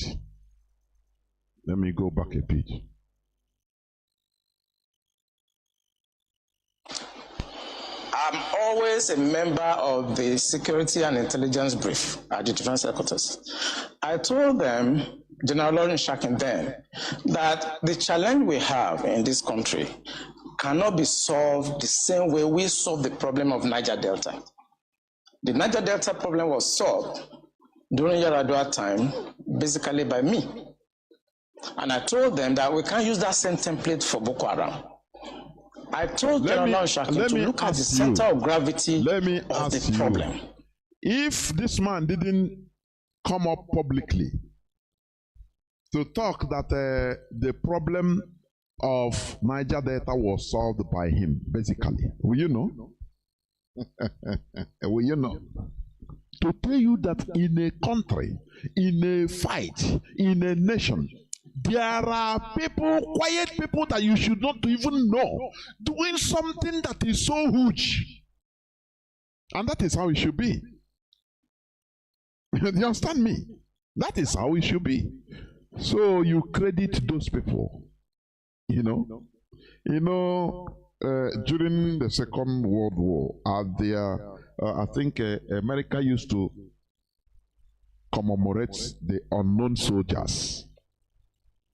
You understand me? There are people that died, they are not even known. But these people contributed enormously. But they are not known to the success, to their victory. But no, they died without being known. Do you understand that? They are still even trying to identify them till today. If this man didn't come, when you say credit of the stopping of the bribe, because virtually, when you hear Niger Delta issue being solved by him, is the bribing of all these people. Turn them into looking for money instead of what they were fighting for before. Today, they give them contracts. I don't know. Are you listening? Are you thinking deeply about all this? So that when, all this, when Asari Dokubo will come up and tell you, how he is fighting for Biafra, fighting for a Joe this and that, a Joe nation, you know that he is corrupted. Because this man now, he said the stopping of this thing, agitation is basically by him. But normally, under normal circumstance, the credit goes to the Yaradua administration because he is the president, and that is it. If this man didn't come to tell you, you will not know. That is why when some people are calling names, this and that, demonizing people, like Chinedu, you don't know what these people are doing under, you didn't know. It makes me, it makes me sad. Do you understand me? It makes me sad. If not for even our leaders' rendition, you wouldn't even be hearing Mazi Chinedu's voice. You wouldn't be hearing his voice. You wouldn't know even that he's existing. Many people, you wouldn't know that they are existing. It's just like things went in a way that desperate situations causing for desperate solutions. That like the reason why this man come out on air in order to tell you his job. He's supposed to be a shadow, but he come out risking his lives because he took an oath not to come out to talk anything, even if the way they killed. If they tell you this type of person what they have done, you will even, if you see him, you run away far. But simply, maybe you wouldn't have known. You'll be seeing him as a neighbor is working in government. You don't. Maybe we tell you one thing because all these people, they know what they will tell you. I'm a bank manager in Nigerian bank, this and that, because they are shadows. That is how they do. He is the person he revealed that he corrupted the so-called resource fighters, resource control fighters of coastal Biafra land. They call Niger Delta. Those people that will come out today to tell you, we are, hi Joe, we are fighting this and that, and you still believe them because you're stupid. This man came up openly and told you he's not even supposed to talk it. Now they made them fighters of 10 billion naira contract. Now the creek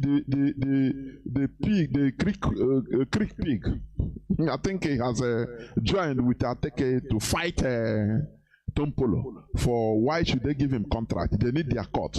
You know, when crumbs are being thrown, they make them be behaving stupidly. That is, all these things, we know all these things. That is why they see IPOB as #1 threat, because they know that they cannot dismember us. It doesn't matter, but only because of your stupidity. That is why you believe. Sometimes I say, but Nigeria, they don't understand. The Nigerian government don't understand. If you test ETA mini shirike, you see many of us that have traveled, you don't know the type of thing that many of us are doing outside. Many of us have undergone, many of us pass through. It gives us Chineke. I say, Mazi Nnamdi Kanu say he pity Nigeria. They don't know the crop of people. They don't know. Many of us have seen many things. There are things we are not people that you can entice with money. Many of us have passed through rigorous, more than military training. You don't know. Mentally, physically, anyhow.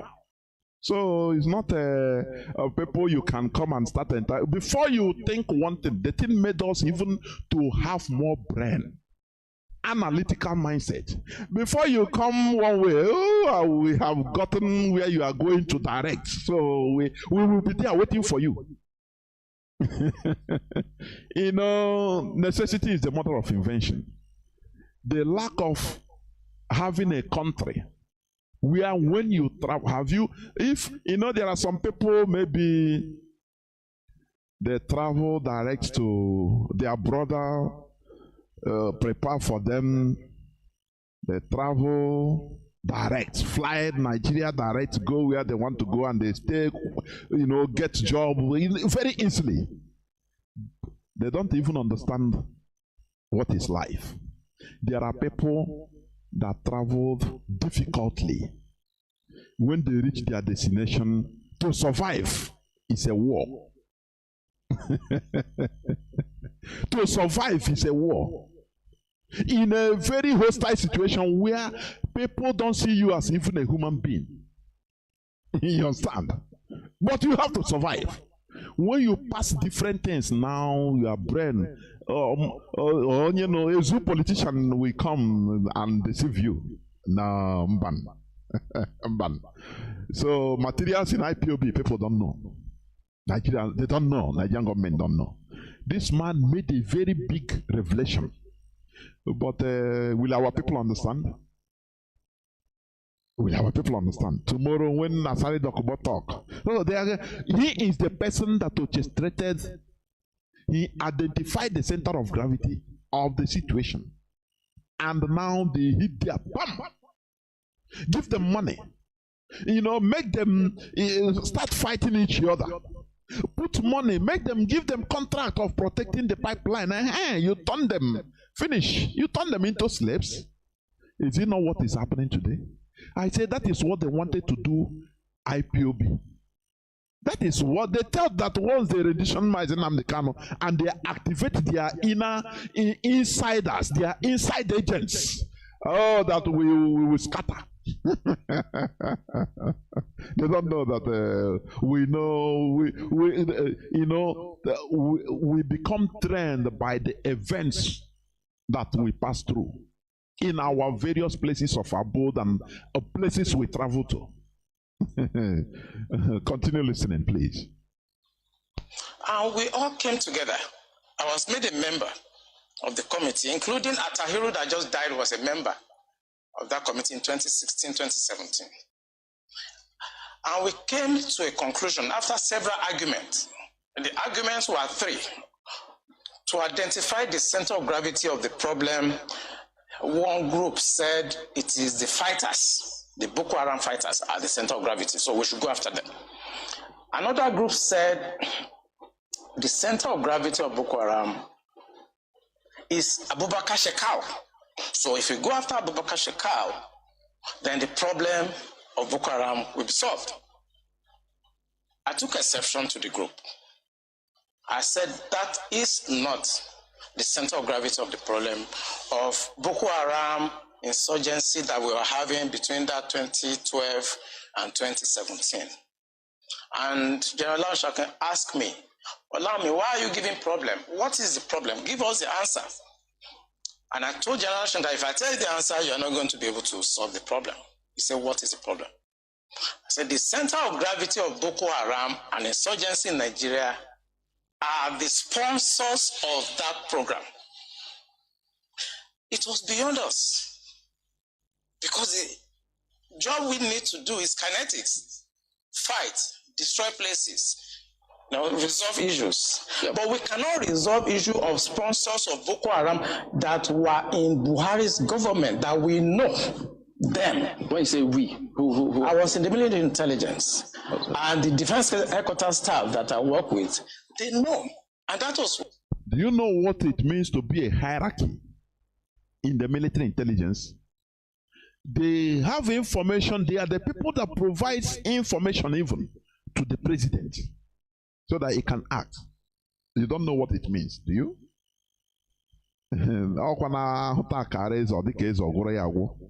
Many files, many secret issues that the president or head of state knows in a country, they are being provided by people like these shadows. Shadows, I say.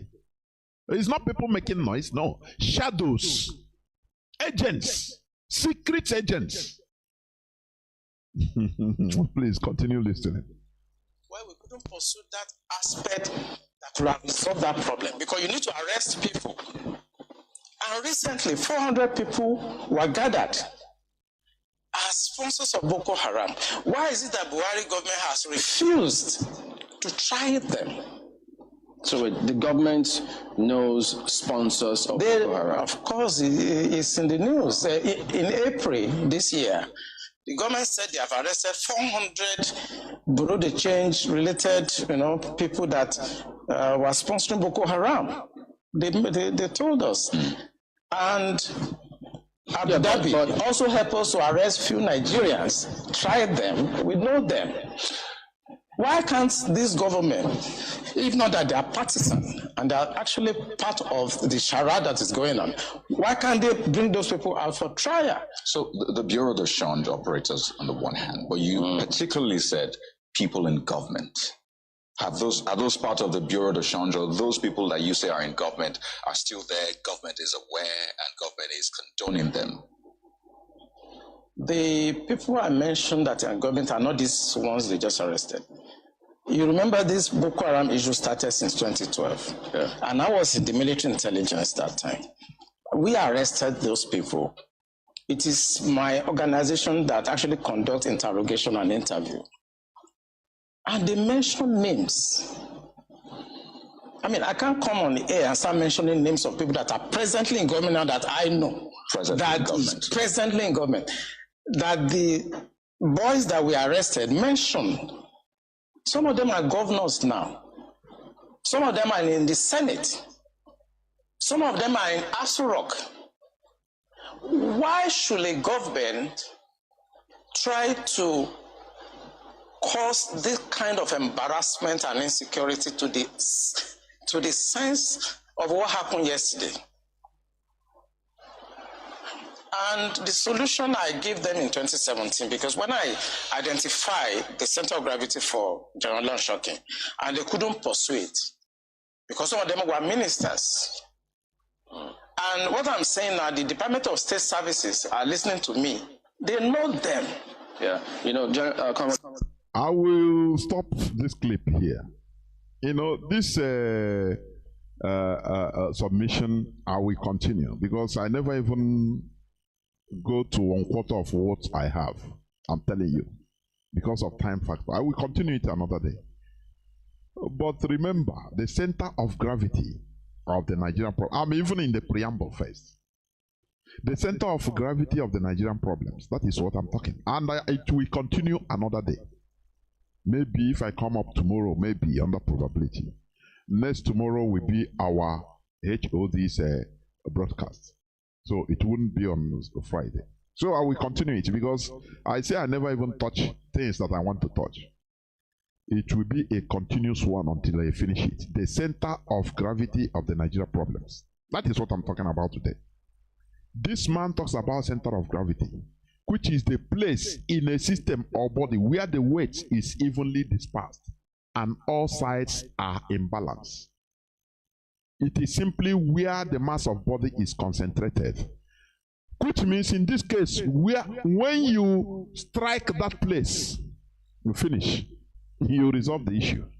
But let me tell you, the center of gravity of the Nigeria endemic problems is the existence of Nigeria itself. The amalgamation, the existence of Nigeria is the center of gravity of the Nigeria endemic problems, which we are witnessing today. You understand? But the caliphate is pushing everybody to fight kinetics. Use kinetics. Fight the effect. You have a problem. Now, as your body, once one parasite attacks you, the first effect is for your body temperature to go high. Now, when you go to, you complain, I'm having high fever, high temperature. They'll give you Panadol to cool down your temperature. Is the problem solved? The answer is no. That is why you have to go check up. They will write to you, because there are many things that can cause high fever or high temperature. Many things. So, in order to find out the cause, they will tell you, refer you to doctor, go for checkup, go for radiograph, go for this or that, so that they find out, locate the center of gravity of that problem. But when they give you calming for blood, the blood temperature to, the high temperature to go down, which means they are using just ordinary kinetics, fighting the effect of that disease. You understand? So, the center of gravity of the Nigeria endemic problems is the existence of Nigeria itself. That is one thing you take away today, you have to take. You have to go home with. Another day we continue. What they put you into fighting is kinetics. This man, he exposed that terrorists are in the heart of Nigeria government. You understand? And that is a problem. That is a problem. When you hear bandits, oh, they are bandits, they will tell you, how are we going to solve this issue like that? Look at one person, an official, that is deported, arrested in Egypt and deported back while going to Lesser Hajj. In Nigeria, he is a free person, no, he's untouchable, because they are terrorists in Nigeria government. Controlling, commanding, you can't do them anything. They give out information to their terrorist foot soldiers, and they will go and attack the NDA, Nigeria Defense Academy in Kaduna. Today, where is the investigation? What happened about it? Nigerians keep quiet. Nigerians are continuing sleeping in the dead body. How can they rise up? That one has gone. They attack a Kuje prison. Oh, we're on top of the issue. We are on top. We are on that. And the Nigerians gone to sleep like dead body as usual. People in the dead body in the mortuary.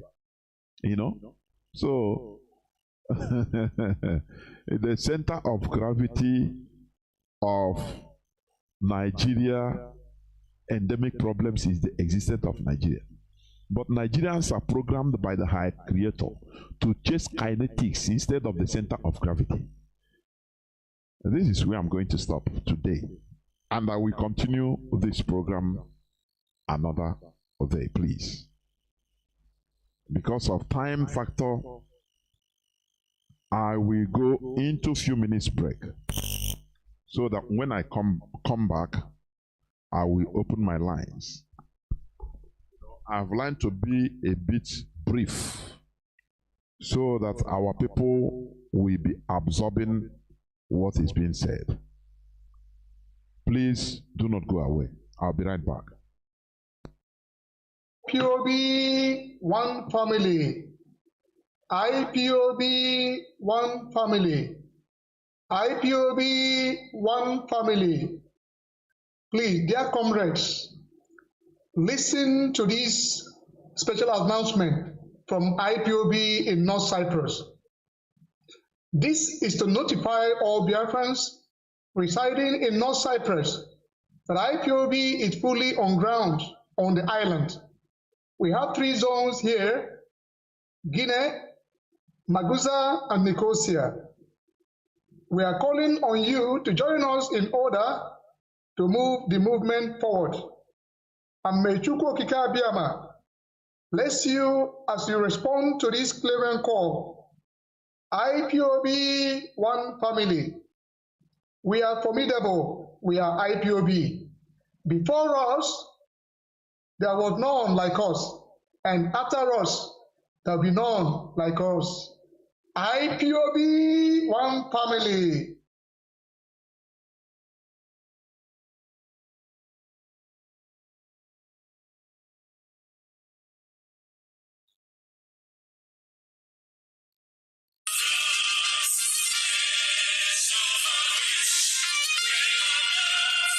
Biafra, worldwide phone call campaign alert continues. BBC, a propaganda machine and racist media set up by the Great Britain to oppress the oppressed people of Biafra. BBC, your media war propaganda of 1967 that led to the genocide of over 3.5 million Biafrans, men, women, and children, did not stop us. Do you know why? Because we are the sons and daughters of the great lion from the tribe of Biafra. Our minds are made up. Your shenanigans, antics, and fake gutter media will not stop us either. We must and shall restore Biafra. Biafra worldwide phone call campaign alert continue. Now pay close attention. Be polite when you call BBC and use the following prompt when you call. Hello, my name is. You tell them your name. I am calling to ask about BBC policy of propaganda against the victims of genocide. Since you are obsessed with telling lies about Biafrans, here are 5 more questions to consider. Now, this is the question to ask BBC. We are witnesses to BBC racist coverage of terrorism, implying that black Africans' lives don't matter. Yet the same BBC rallies the whole world at the slightest terrorist incident in the United Kingdom. Here is the second question. But when it comes to Nigeria, BBC not only hides terrorist killings, but they slander the victims and survivors of terrorism and genocide. The third one, when will the grand patrons of lies and hypocrisy, the BBC Fake News Network, make a documentary about the daily slaughtering of Nigerians by Fulani terrorists and the government of Nigeria, whom you protect, so that London may plunder Biafran's resources? The fourth. Welcome back. This is Radio Biafra House of Service coming to you through Radio Biafra London. My name remains Mazi Jonathan Chinedu from Olu province of Biafra land. Today is the 7th day of September 2022, being Wednesday. Our lines are now open and our direct line is +1 213 328 6224. I repeat, +1 213 328 6224. Our WhatsApp and Signal line is +61 405 142 547. I repeat, +61 405 142 547. I have a caller Mazi, okay, which I think brought coming with some people to give us some breaking news on what is happening in some part of Biafra land. Mazi, okay, can you hear me? Mazi. Yeah, my beloved brother and comrade, get away from Poland here. What's up precisely? I remain Mazi, okay, for Necron, okay? And our leader spirit remains once and one and only Mazi Nnamdi, Oku Chuku Kanu. Your memories will should go pay Zohania. And we continue to appreciate all the fanatical men of valor, radicals all over the world, as well as Her Excellency, Lolo Uchechi Oku Chuku Kanu. We appreciate all of you. Yeah, Mazi, I'm here today. I have with me here our national coordinator of India. He has a report to give to us. But before then, I have to tell our people and Biafrans all over the world and the world in general what has happened or what has taken place in our look today. Today is 7th of September 2022. In our axis today, between Oborolo and our Idemni Zoological Republic, combined team shot down about 11 to 15 people today, today since morning in Oboro and Olo. There are a lot of deaths. These are individuals going on their normal activities. This is not ESN, whatever. These are individuals going on their way and they start killing randomly. People from Olo can call and confirm these reports. Because when we come here to tell our people to report whatever is happening, we don't lie, we don't joke about it, we don't exaggerate. What we say is accurate. More than 12 people to 13 people were shot there today in all Aziz, Oboro, and our Idemri. This is confirmed report. This is done by combined team of Nigeria soldiers and their so-called Babag. You remember on Monday, the sit at home has been cancelled in the whole of Biafra land by the leadership. But some idiots are still using it to kill our people. That young boy that was killed in December, Ami Feke, his heart was taken. This is on Monday, just 2 days ago. So we are telling the whole world and the so-called Igbo politicians and Hope Uzodinma and Ochere in Ami Feke, who is camping all these people, committing all these atrocities that our eyes on them. They can never escape the judgment. We are taking record.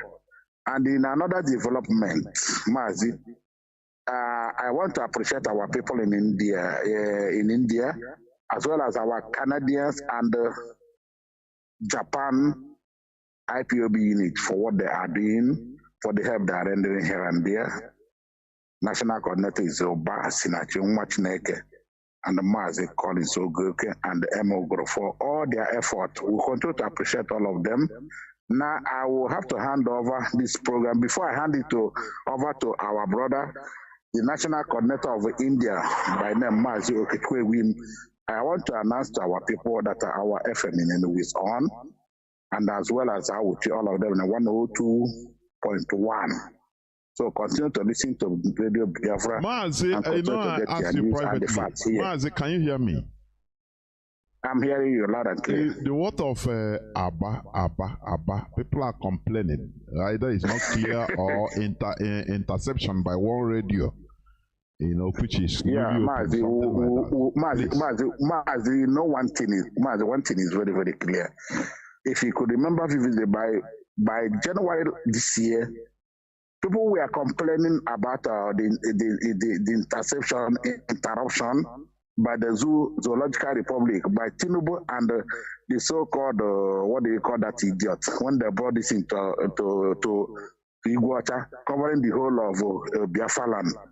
But at the end of the day, we'll come and tell them that they should relax. We did it in Lagos, we did it in Abuja, we did it even in Kanu, even in Dawura. You remember when I was, we are in there already before these things. So, and by grace of Chukwuka, they couldn't contend with us, and they announced in the public that by leaving by February, and they left. So please, our people, Biafra land is too big. We are coming gradually. We don't want to tell you we are coming there tomorrow. We don't want to mention location because we have a lot of saboteurs. We have a lot of saboteurs, but your FM will come up. It's just a matter of time. Everywhere, by grace of Chukwuka, we're doing our best to serve you better. But remember, Biafra is too big. When we have technical problem, you bear with us. We'll normalize it. And don't forget, 13th is Tuesday. Mazi, you've got the good news that our onion will be uncut that day, and we believe and we hope that there will be a different story altogether.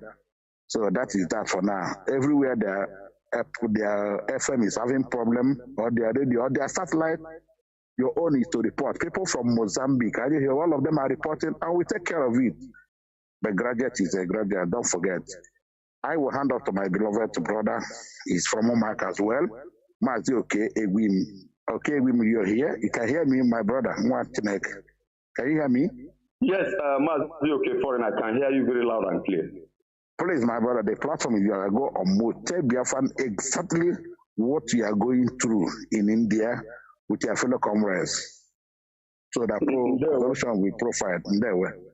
No, thank you very much, Mazi, okay, foreign, for the effort you are putting. And as well, thank you, Mazi Jonathan, for what you are doing for Biafrans. It is only Chukwuka that is going to pay us, and that will be the coming of Biafra. Thank you very much. I just want to use this opportunity to thank Biafrans and IPOB worldwide for the efforts they are putting together in order for us to achieve these particular aims, which is the restoration of the absolute and complete sovereignty of the Republic of Biafra. I also want to use this opportunity to let our people to understand what actually transpired today, being the 7th of, yesterday, being the 7th of September 2022, a day we scheduled to hold a mega protest at Jantamanta, New Delhi.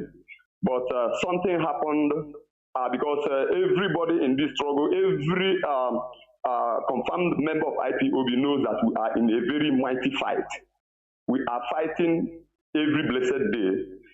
Our program that was supposed to be held yesterday was some kind of interrupted due to the effort of the zoo embassy here. They went on the way they used to do.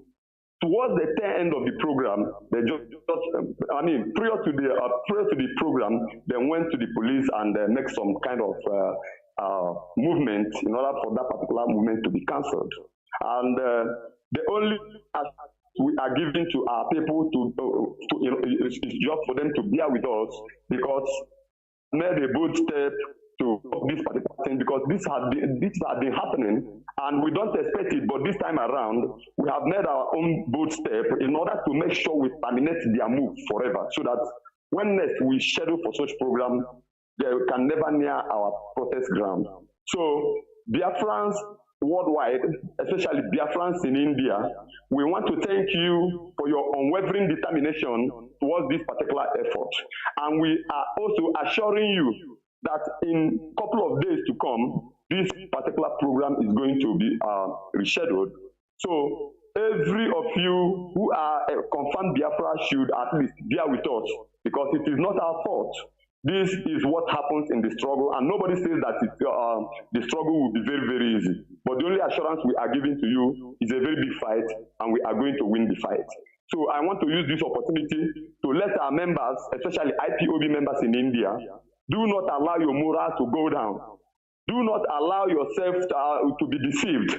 Don't listen to saboteurs, because we have saboteurs everywhere, as my brother rightly said earlier on. Bear one thing in mind, we are facing a very big challenges, but one thing is sure, we are several steps ahead of our enemies. Despite their shenanigans, we are winning. So I want to use this opportunity to let you know that in days to come, we are going to reschedule the program, and when that time comes, I will as well come on air to clarify everything, and then to make us to march to Jantamanta, to display whatsoever we have. And because I know they are scared of what we are going to say in Jantamanta. That is why they are running head basket, and whenever we put program, they will rush and give police token in order for them to disorganize us. But that is not supposed to derail us. So, having said this, I just want to use this opportunity to thank you for your effort, for your gallantry, for your support, and for your unwavering determination towards what we are pursuing. Thank you, Mr. Mazi Jonathan, for this particular wonderful opportunity. Thank you, Mazi Okeforin, as well as the leadership of this particular effort. May Chukwu of Kadiama continue to bless, protect, and show us the way forward. Thank you very much. Mazi, good night from here. Remain blessed. We must continue. As I said, the call lines are now open. People have been calling. Even I forgot to on the WhatsApp. The direct line has been buzzing, but the WhatsApp line is now on, and I have somebody already there. Let me see whether I can pick a direct line caller first before the WhatsApp. Well, caller on WhatsApp, please hold on, I'm coming. No. Caller on WhatsApp, you are the first caller, please, or the second caller, I should say. Welcome to the program. Can you hear me?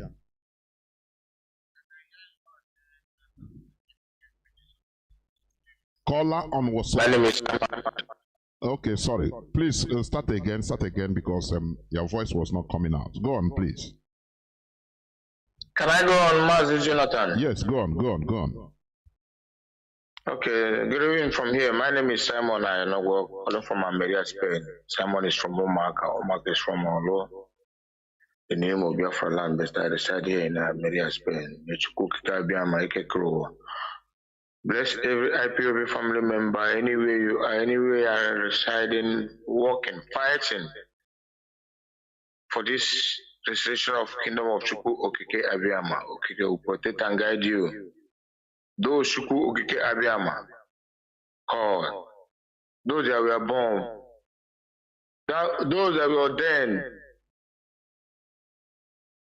He will protect and guide every one of you. He will protect our able leader Mazi and Kanu, wherever he may be. Guide him, be with him. soon. There's nothing.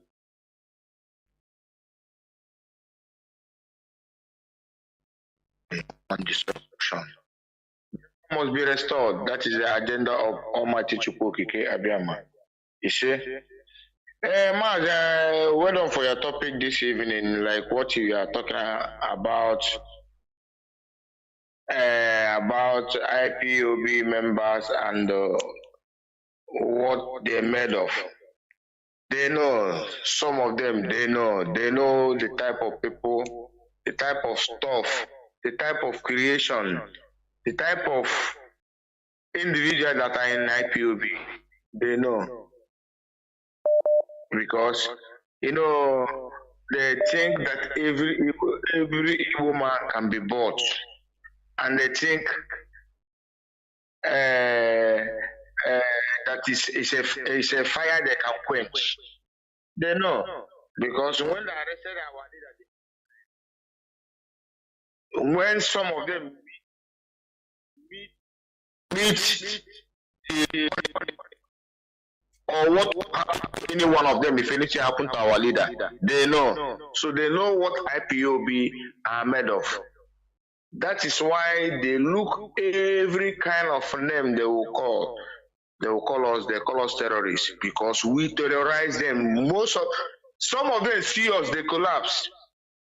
Well, we are coming. Sometimes we'll start opening some things. We are coming, we'll get there. Until we are just keeping quiet until we meet our lady again. I get meet. They know.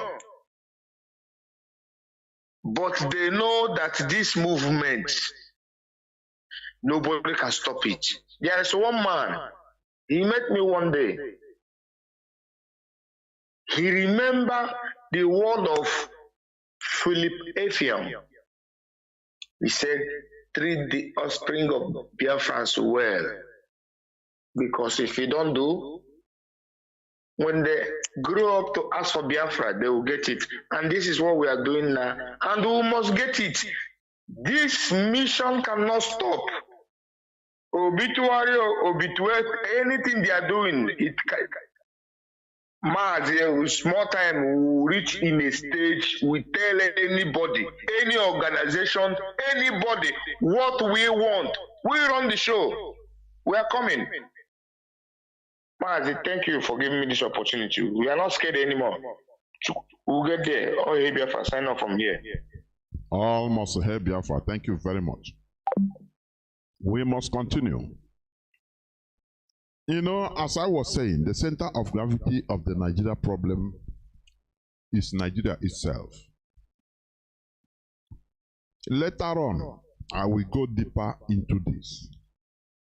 But let me tell you, what you see in Nigeria is pre-planned. When you read in history that a country was subdued and the Europeans colonized Africa or colonized a part of Africa, this place. Do you think it happened overnight? It took time. It took processes. It took saboteurs to clear way. Let me take this caller. Caller on direct line. Can you hear me? Caller on direct line, please go. Caller on direct line. Can you hear me? Good evening from here. There, well, please go. Thank you very much, my big brother, Mazi Jonathan. I salute you for your good job that you are doing. I appreciate you. Only do anywhere he is, my ancestors. Continue guiding you and protecting you. DOS and HOD, I salute you. That the good job that you are doing, we appreciate you. Biafras all over the whole world, the genuine ones that are fighting to make sure that we restore Biafra, we salute you. Mazi, believe me, I am very happy for this topic you bring tonight to educate our people about it, more especially security. The zoo have turned most of our people to Pagmaya, if not the coming of Mazi Nnamdi. And some of us use our time to listen to Nnamdi and learn a lot of things that is helping us today. This topic you bring, believe me, is marvelous. I am going to say one or two things concerning it. so that our people that is listening will be so wise, not gossiping all the time. Now, let me go straight to the point. There is one of that's our brother, he's listening to me now. You see, whenever somebody, our media warriors come to present anything they have to us, if somebody you did not know, call in there without his name, without his face, and then speak, they allow him to speak. Please, you that is listening to that person, and then you don't know what to say, you shut your mouth off, shut it off. Because you know why? One of our comrades was anchoring a program. One of our brothers, one of our sisters called. She don't normally say her name. You don't know who that is. You don't know if it's a CIA who is working for us to show us, to direct us, or to say one or two things, to tell us, look at what it is. You don't even know them. He did not say his name. He just called in that program, and you know it's one of us. From how she was saying, this our brother calling this program. This our sister always call Radio Biafra. She don't say her name. She don't say her name. You call your program again. She don't say her name. And then I was boiling where I am. That our sister have to call back again. And that our comrade knows exactly where he was going. And that he blasted that guy. Exactly what is in my mind. And then our sister sent the text message, and our comrade received it. But that our brother called back again. They put him in his place to where he's supposed to learn, because he's not learning. He's not learning. What our people knows is to gossip. Gossip makes some of our people become so stupid. We call Fulani herdsmen cow. Some of our people, Fulani herdsmen are more better than me. They are not better than me because I'm wiser than them. If somebody call a program, there's some people who knows him. Maybe you might not know him. There's people who knows him. Don't come and shred him or social media.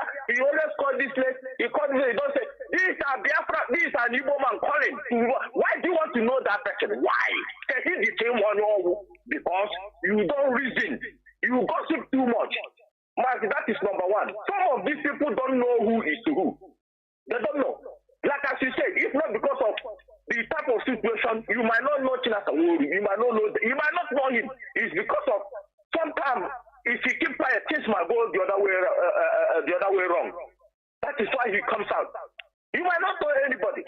Now, there is one of our brother who called in one show again. He tell us exactly what is happening in Imo State. That our ladies now are befriending Fulani soldiers. When they ask them, they will say, oh, this is my soldier. You want me to leave my military man? Do you know why this military man are befriending? They go now to our girls. Do you know why? They go to our girls to get information. Now, those girls, they live in Biafra land. They will go there. They will be giving them good money. And he made it clear that we should look into them. Before he made it, I know exactly where they are going. This Janjaweed police and the army will be befriending our guests, and then they live somewhere with us. They will go there, they will tell them, check who is IPOB member, check who is ESM member. And some of these guys, they are telling them, say, oh, do you want me to leave my army man? This is my army man. Because of money. You see some girls like that, they are listening now. You don't know that those people are befriending an agent. They want to use you to get information from your own brothers. They will come in the night and kidnap our own people. You are a fool. You are befriending Fulani soldiers in our land. Claiming all this, they ask you, leave them. You will say, no, this is your army man. You want me to leave my army man? You must be a fool. If you are one of those girls that is hearing my voice, diseased right now, get out from this Fulani Janjaweed that you are friending, because we are not going to tell you again. We are not going to repeat it again. Mazi, there is a lot of things I wanted to say, but Thank let me you, cut my it brother. here. You have said a lot, honestly. Yes, in this struggle we are, you have to shine your eyes. You have to shine your eyes. The reason why, Mazi, this is where I will stop. Let me say something here. The reason why you see this bigot, parasite in Finland, is calling all the time, China Sanworu. You might think he's just calling him for just to say, no. There is a reason. There is agenda the Zoom government give him to be calling that name. But we know our people should be very careful. If you come to social media, you don't know what to say, shut your mouth, because some people are listening. Some people are monitoring you. Because when we label you Sabotua, don't be offended that we label you Sabotua. From your utterances, we know exactly where you are going. And let me say it again. Thank you, Mazi. Please, thank you. Mazi will disown some even his own in-law when he's come out. Because you know why? His in-law is now parading himself with the Thank you, Mazi. Thank you. Mazi, first, let me thank you very much. I have a lot to explain, but let me thank you very much. We must continue. You know, like what our brother said and what I said before, there is a difference between emotional stupidity and wisdom. You know, I want people. There's one brother that called. They used to call, even privately. He used to call from Abba to give information. Sometimes he will call on air. There was one time he called. After the second time, he called and said, "Do you know that the other time that you don't know that even the Fulani, these Hausa people, they are, because he's in their midst." Whenever I call, if you want to describe his location or anything that we bring, I say, please, don't do that. Continue. Just talk. Do you believe, do you know that the other one day, say, after calling, the following day, when he come there to do what his business, also they say, but is it not you? He will hear your voice on Radio Biafra.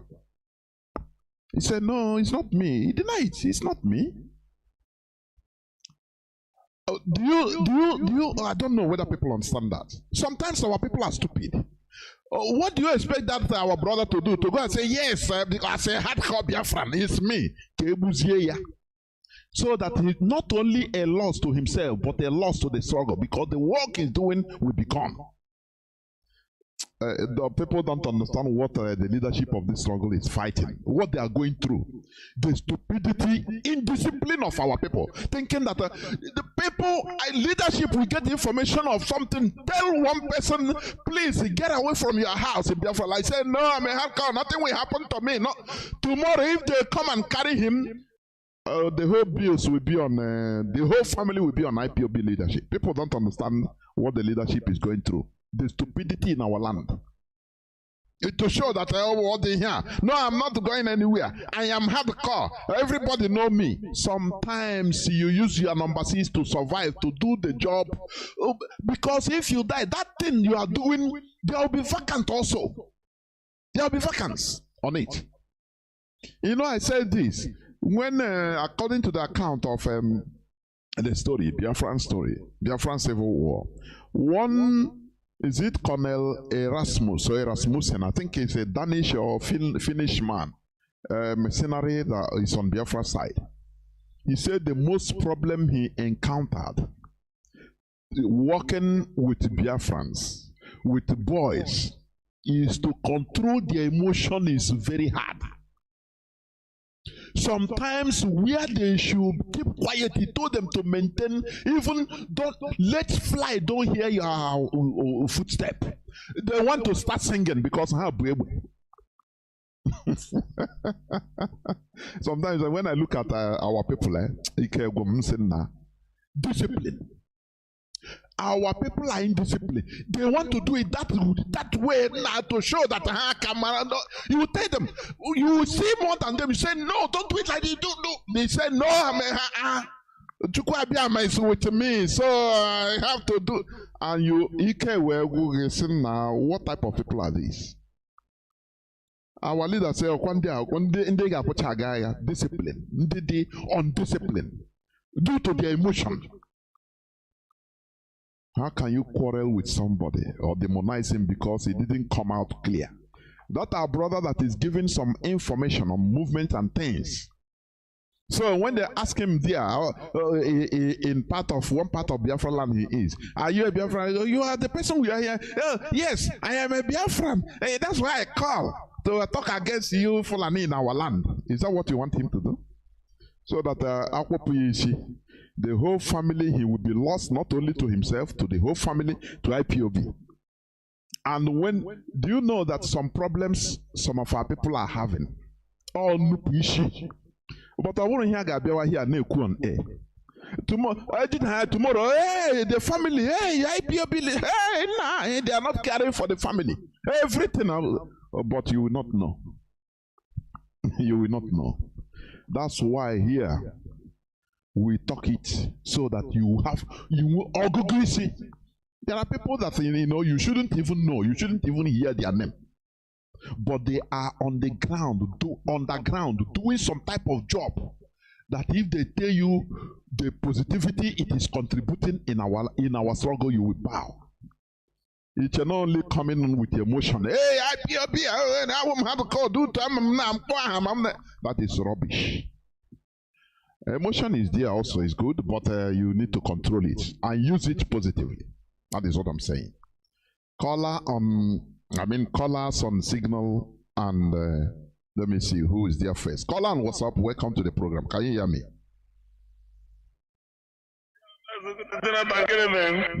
Welcome to the program.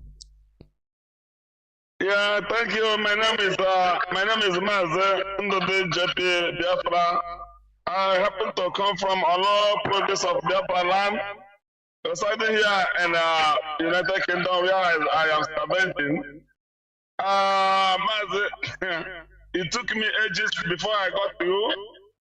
I'm very, very happy to have gotten you today as the first caller. So I'm happy that you picked my call today. All things being equal, there are a lot of things you have said even in the past. I've tried to get to you, but I'm not getting you. But I thank God for your life, and I'll continue to pray that God will give you more strength to continue piloting this affair with all the media warriors, both home and abroad.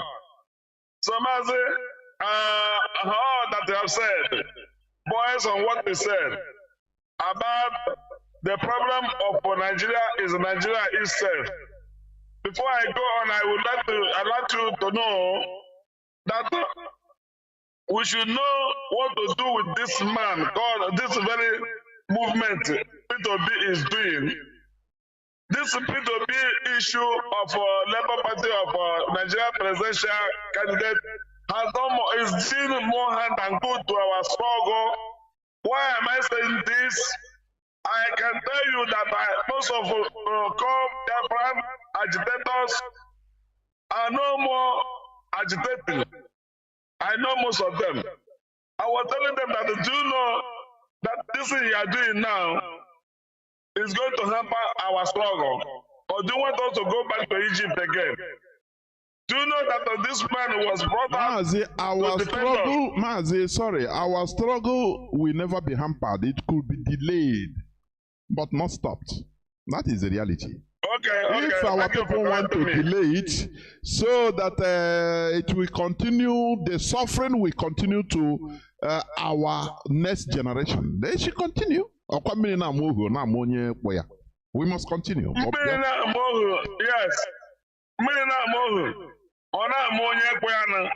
But this is the appointed time.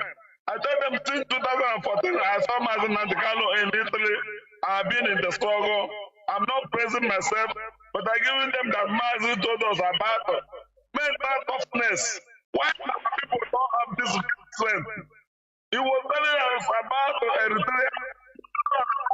That he was telling us even the Planese who can be endangered in the bush for them to get what they want. And our people always they will follow up. Just like a favor. What is really happening? They were doing this. This is going to be Biafra. Somebody said the money in the let me. Let us see that the thing that was given to the man for 4 years, 8 years, or whatever agitation or whatever we are talking about. Okay.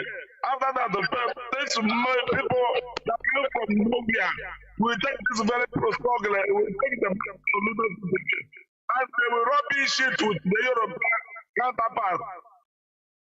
What is really happening? That they will rubbish it again. So leadership freedom is more greater than presidential aspirant or presidential mandate. So that is what we will tell them.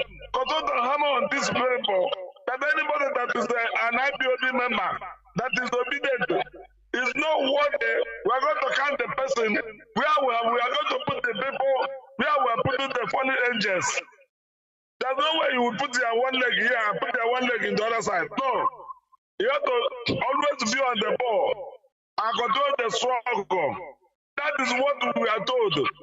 Our problem is that we don't have mental toughness. Ndị be ya na-eme ihe siri ike. Ndị be anyị a na-eme ihe siri ike. Ọ na-adị ha ka anwụọ n'ọsụsọ. But the other, they cannot look, our people say, ọsụ na-amaghị egbe na-amaghị ogene akpụ na-ele egbu anya n'ọdụ. They cannot look at South Sudan. They cannot look at Eritrea. They cannot even look at Afghanistan. They cannot look at even at Albania or Kurdish and whatever. And say if these people can struggle to get what they want, why can't we do it? Any small thing, they will favor away. They will go to favor away just like an air. So, I don't want to take much of your time.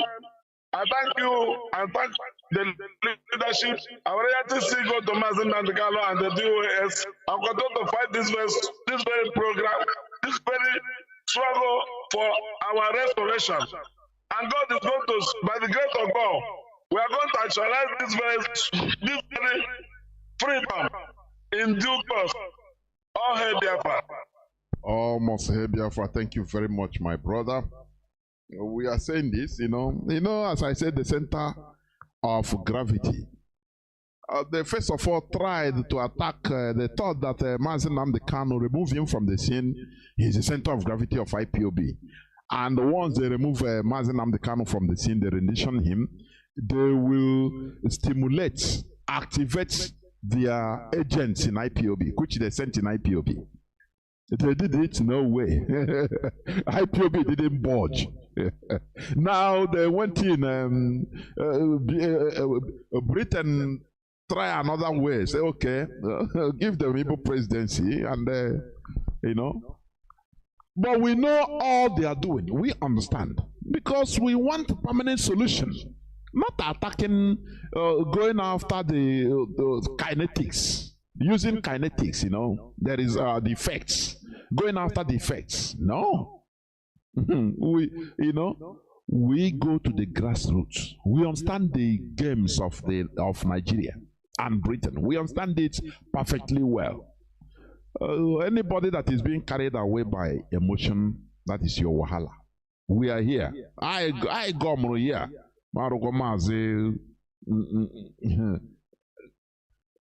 Mazi from Brazil.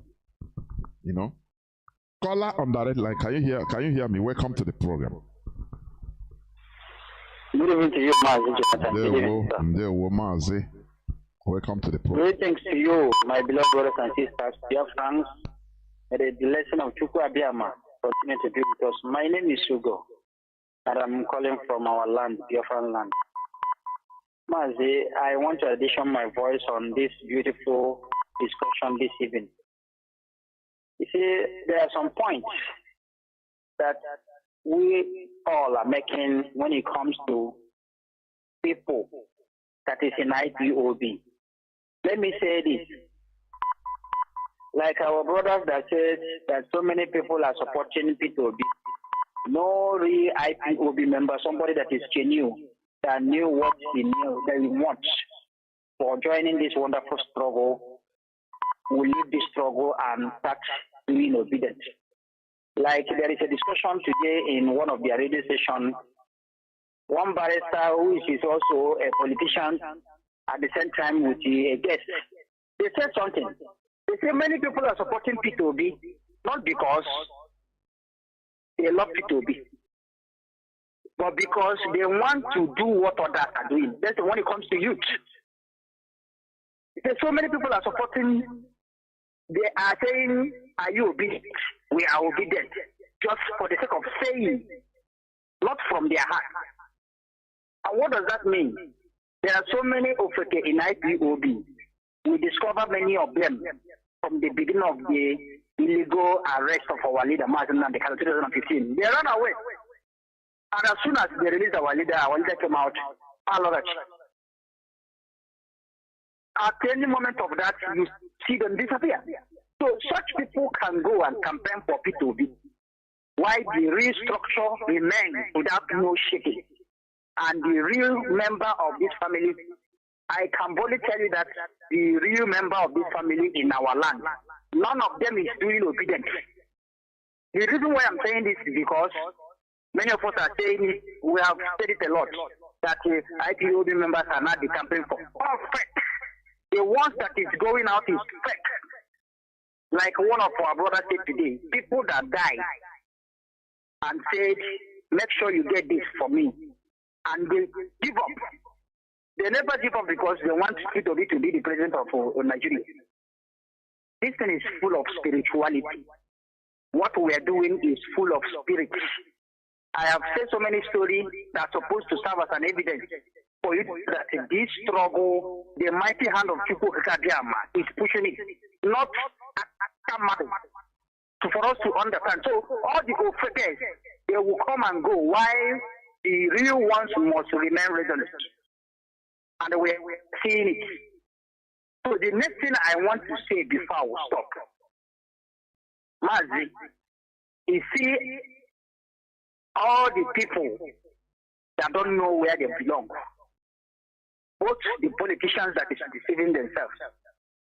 I am using this opportunity to tell our people, our media warriors, more especially call fighters, people that call radio, for them to continue to tell the whole world this, because I am seeing a very danger with the activities of the APC, PP, the rest of the party against P2B. They are going to be the one to kill him, and at the end, ADB and the IPOB.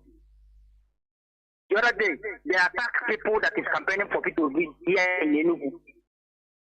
And some useless idiots came on radio say, our IPOB brothers, you stop this now. But we thank people because our people that is rubbish. We told them that, yes, we told them that nobody should call IPOB at this point because the other party are watching what P2B is doing, and I believe they are going to be the one to fight him.